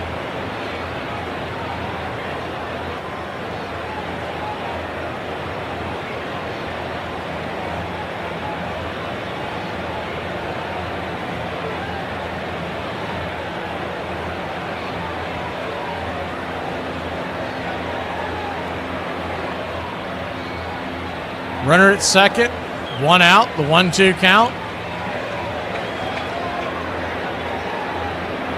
Down and in, taken all the way, ball 2-2-2. Really close pitch there, but did not get the call. I mean, I don't know what to tell you, Iron Lung. I mean, he's a singer, dude. You've never heard of him. I guess you just have to Google him because he's a pretty well-known singer.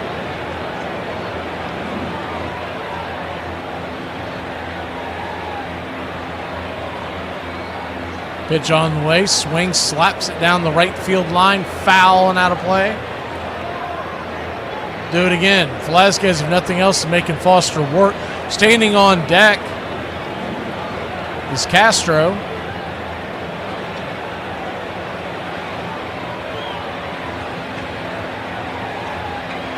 Yeah, hers was pre-recorded, John.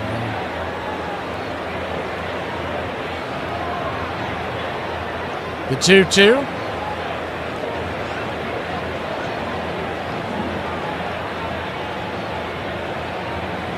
Swing, pops it up. And that'll be an easy can of corn behind second base. Camping underneath it, making the catch is Walensky. 2 down.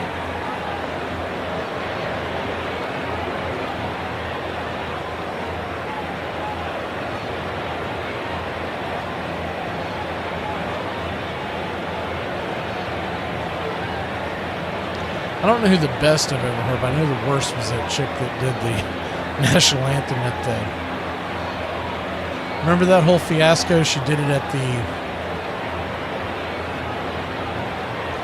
Home Run Derby 2000... I guess that was 2024 Home Run Derby. She sang the national anthem, and it was so bad she, like, fake put herself into rehab. All this nonsense. You haven't heard from her since. First pitch on the way is right there for a strike. It's 0-1. Righty-lefty matchup. Castro 0 for 3 on the night, but has had a good series. The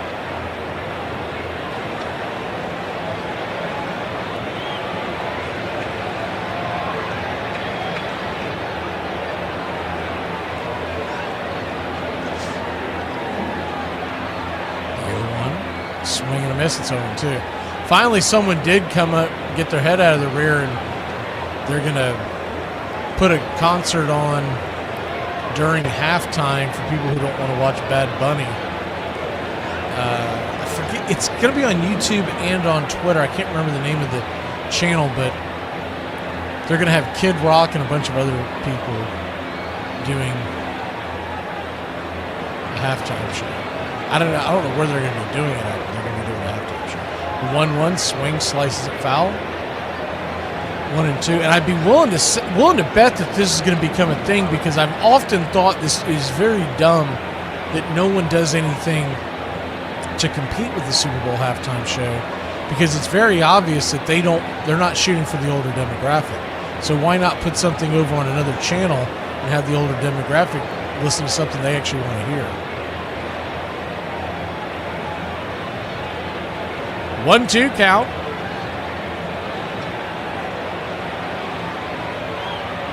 Down and away. Good take there by Castro. 2-2.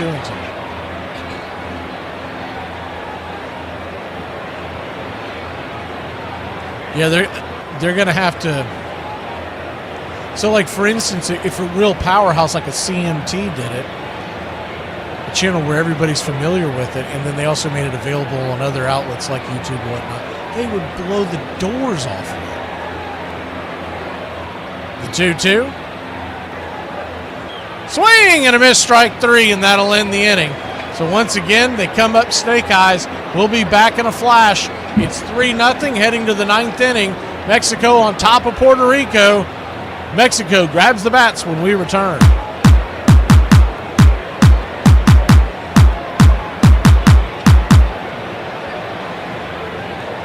Yesterday, I was racking up to play pool with my son. He said, "Dad, you want a break?" I said, "Why? We just started." I'm telling you right now, y'all better get y'all ass back into work. If you able to get your ass up at 4 in the morning every single day and take your ass to work, then good for you, because I ain't got to get up till 6. I love y'all. All right, I have diabetes. It hurts me to pee, and it causes me to be short with my family. I can't sleep at night. The other day, I stubbed my toe and took it out on the dog. And 2 weeks ago, I ran out of vanilla ice cream and struck my wife. And then I find out my wife's been dead for 6 years. Who the hell did I hit? Bag 3. 8 strikeouts for Tom Seaver. Tom was a real competitor, and he loved winning. And right from the start, he was terrific. The finest young right-hander in baseball, Tom Seaver. The Rookie of the Year and an All-Star in '67, Seaver was an elite power pitcher who became synonymous with the term drop and drive. If you say drop and drive to anyone who pitched, they would think primarily of Tom Seaver. That's where his power came from. If I wanted to hit a Nats rear end on that side of the plate, I'd do it. If I wanted the Nats rear end over here, I'd do it. Every pitch I threw is exactly what I wanted to do. Swing and a miss. Seaver gets a strikeout. Seaver struck out more than 200 batters in 9 consecutive seasons, the longest stretch of all time. He once fanned the last 10 batters in a game, part of a 19K effort in a winning performance against the Padres. Tom Seaver is the perfect example of a power pitcher that can pitch to spots, and that's an unbeatable combination. Seaver has become the 17th man in the history of baseball to win 300 games. He was voted into the Hall of Fame on 98.84% of the ballots. How may I help you? I thought you quit. Relapse. So how may I help you? Thank you for hyping and subscribing to BCR, your home for radio baseball.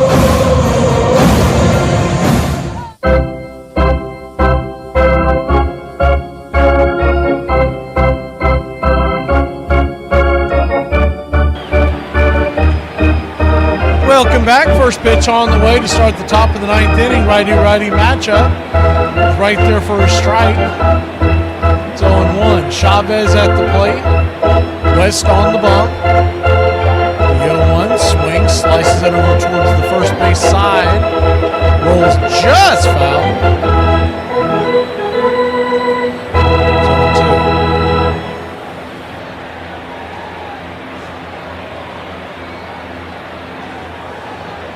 Trying to find that schedule I was talking about.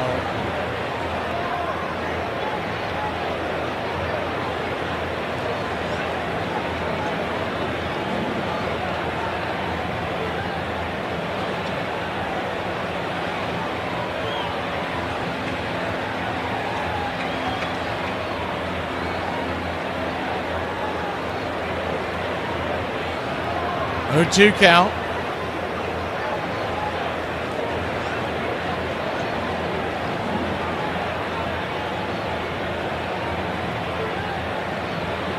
Pitch on the way, outside, wide slider misses. 1-2.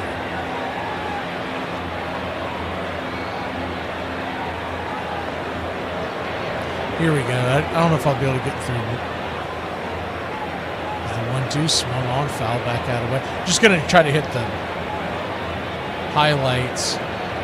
The Braves games are assumed, so I won't go through the Braves games. But on that Wednesday,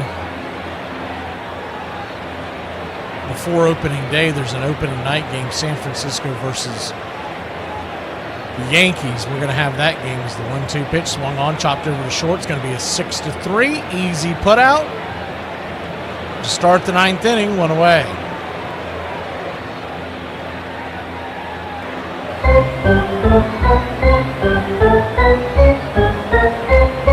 We've got the double header on opening day. 4 o'clock Reds Red Sox. 9:45 Cleveland versus Seattle.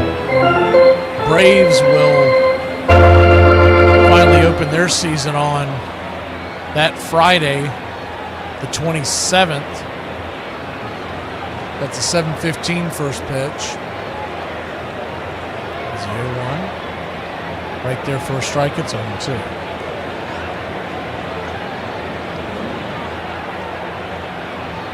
The next thing I have jotted down, I think it's because there's a lot of weird start times. I'm not sure if there's one before this, but Wednesday, April 1st is the 0-2. Throws it to the backstop.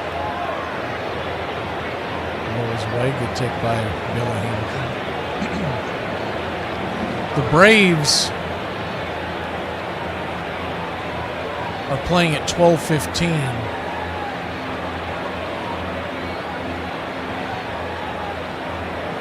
And that night we have Cleveland versus the Dodgers at 8:20. 2-2 count. That Friday, Boston and the Padres play at 2:10 p.m. We're going to bring you that game. And then that night, Atlanta is in Arizona at 9:40. The 2-2 misses outside, wide ball, 3-3-2. So a full count now with 1 out. Hamilton trying to work his way aboard. That following Monday, April 6th, Razor and the Cubs are playing a 4:10 first pitch. And then the Braves are in Los Angeles to face the Angels at 9:38. That following Friday, the Cubs and Pirates are in Wrigley for a day game. The 3-2 swing and a miss, strike 3. 2 down.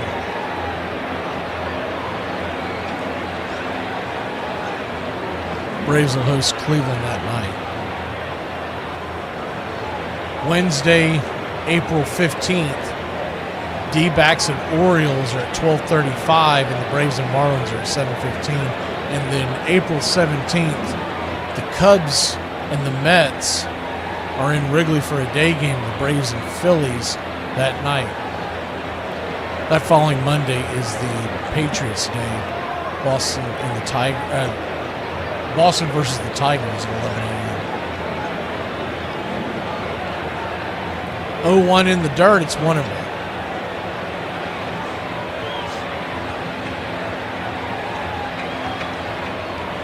One count.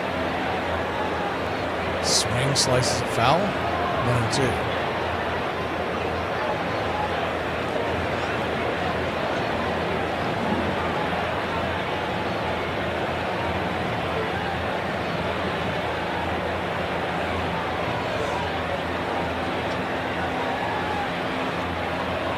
The 1-2 pitch is rolled foul in between third and home.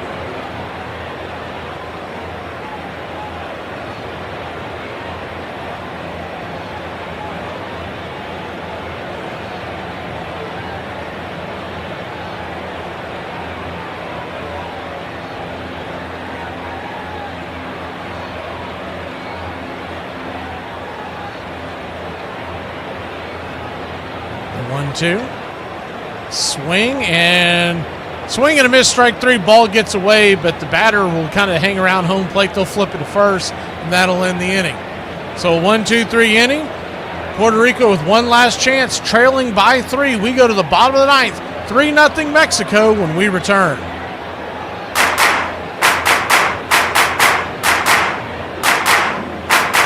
Yeah, just a sec. Is there an Udi Pantuso here? That's you, Coach. Speaking. I'm not a drinker. I can honestly say I never had a beer in my life, okay? It's one of my only good traits. I don't drink. I've never had alcohol. I've just, for whatever reason. Can you imagine if I had? What a mess I'd be. I'd be the world's worst. We need to talk. I think this relationship is... If you leave me, I will kill myself.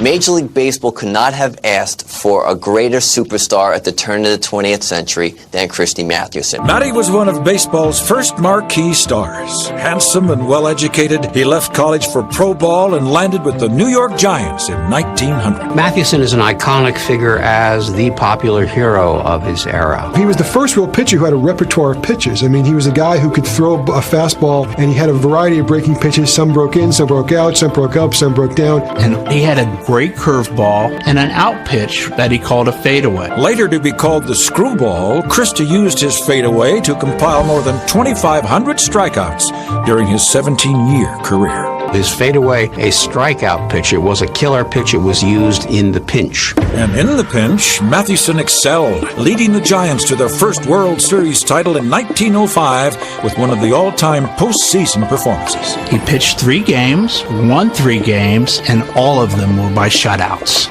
3 years later, the Christian gentleman dominated his league, capturing the pitching Triple Crown for the second time in his career. It is clearly one of the greatest pitching seasons ever, winning 37 games. He also saved 5. Christy Mathewson was largely responsible for 42 wins, which I think is just remarkable. Think of it. This is a guy who was leading the league in strikeouts year after year and suddenly became the guy who led the league in fewest walks per 9 innings year after year. His 373 victories are tied for 3rd all time.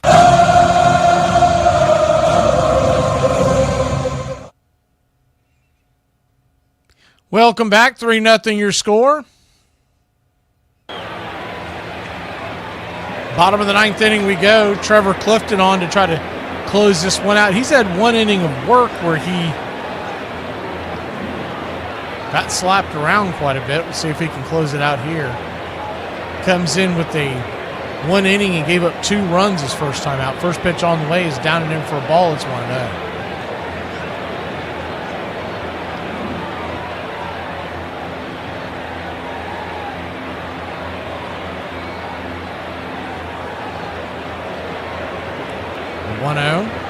right there for a strike on the outer edge. It's 1-1.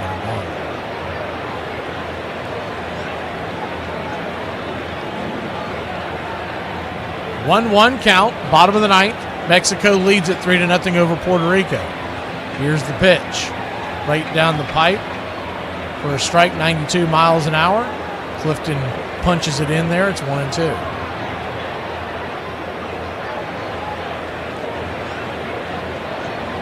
The 1-2. High Red Sox for Clifton as he kicks and delivers. Swing and lifts it into left center field. That's going to get down for a base hit. So, just like that, Puerto Rico's got something cooking. Bottom of the ninth inning, here we go.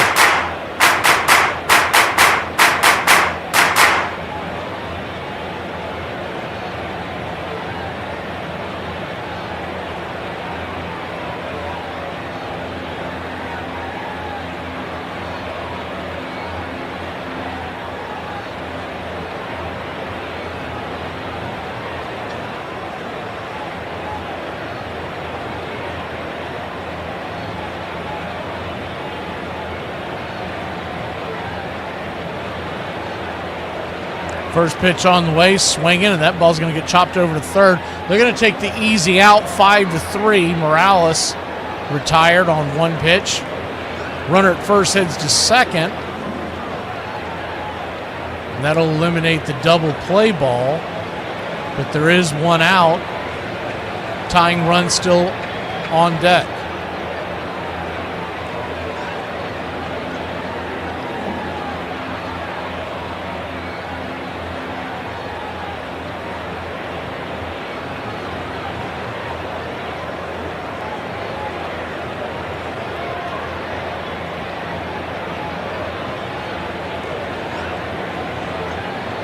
Righty-righty matchup. First pitch on the way as Velazquez takes it in there for a strike. At the knees on the inner cut, it's 0-1.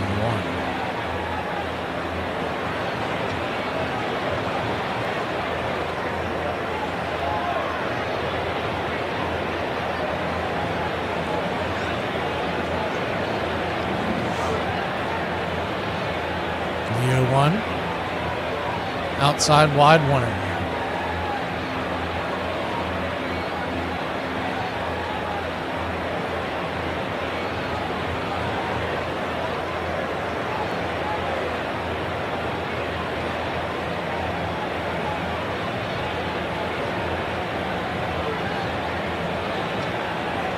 One count.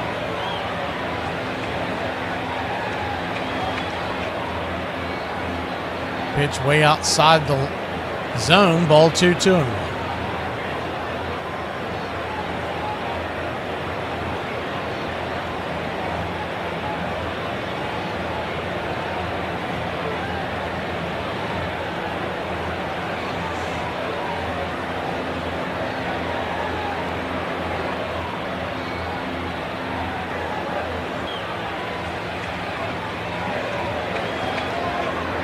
Pitch, swing, lifts it high and deep into center field. Hamilton underneath it.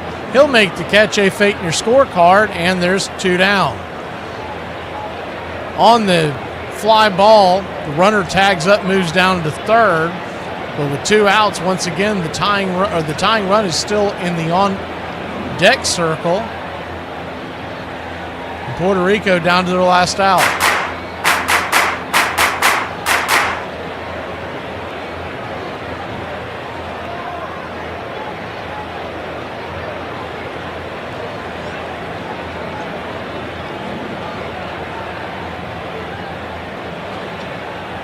Righty-lefty matchup. First pitch on the way to Diaz is a strike. Called all the way. It's 0-1.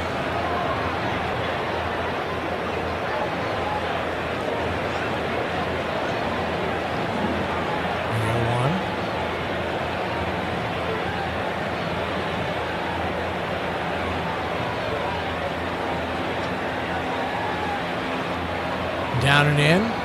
1-1 count.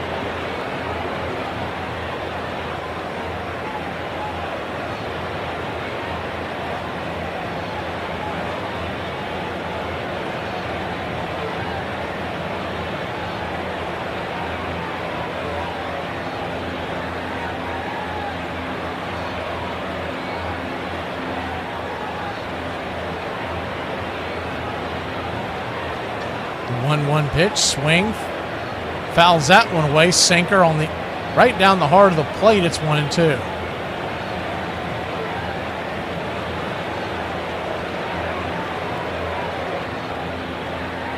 One-two count.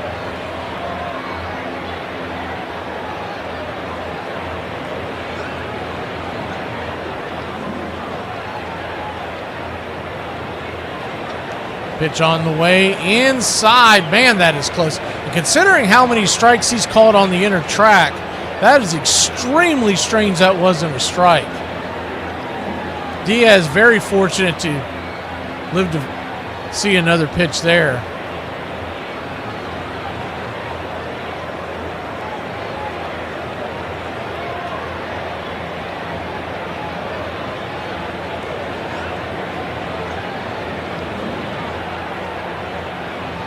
The 2-2 swung on, chopped over towards first, and that should do it. 3-1 in your scorecard, and Mexico wins. Mexico wins. Mexico beats Puerto Rico 3-0. And Puerto Rico takes another loss. We will see you tomorrow at 3 o'clock, 3 p.m. tomorrow, Dominican Republic and Panama. Panama has been playing the spoiler, see if they can do it again tomorrow. We'll see you. Y'all have a great night. For everybody on the BCR, I'm Mac McGee signing off. Puerto Rico loses to Mexico 3-0.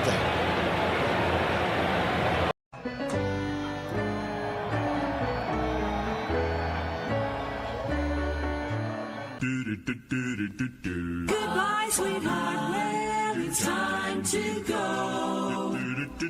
We're back tomorrow with another show. Well, unless we're fired, we'll talk to you then. Goodbye, sweetheart. Goodbye. Goodbye. Guys and gals, it's time to go. We'll see you on the next show. Same bat time, same bat channel. It's closing time, y'all. You don't have to go home, but you can't stay here. Have a great one. On your way out, please like and subscribe, and don't forget to tip your favorite bartender. We'll see you. I'm Mac McGee, signing off for Braves Country Radio.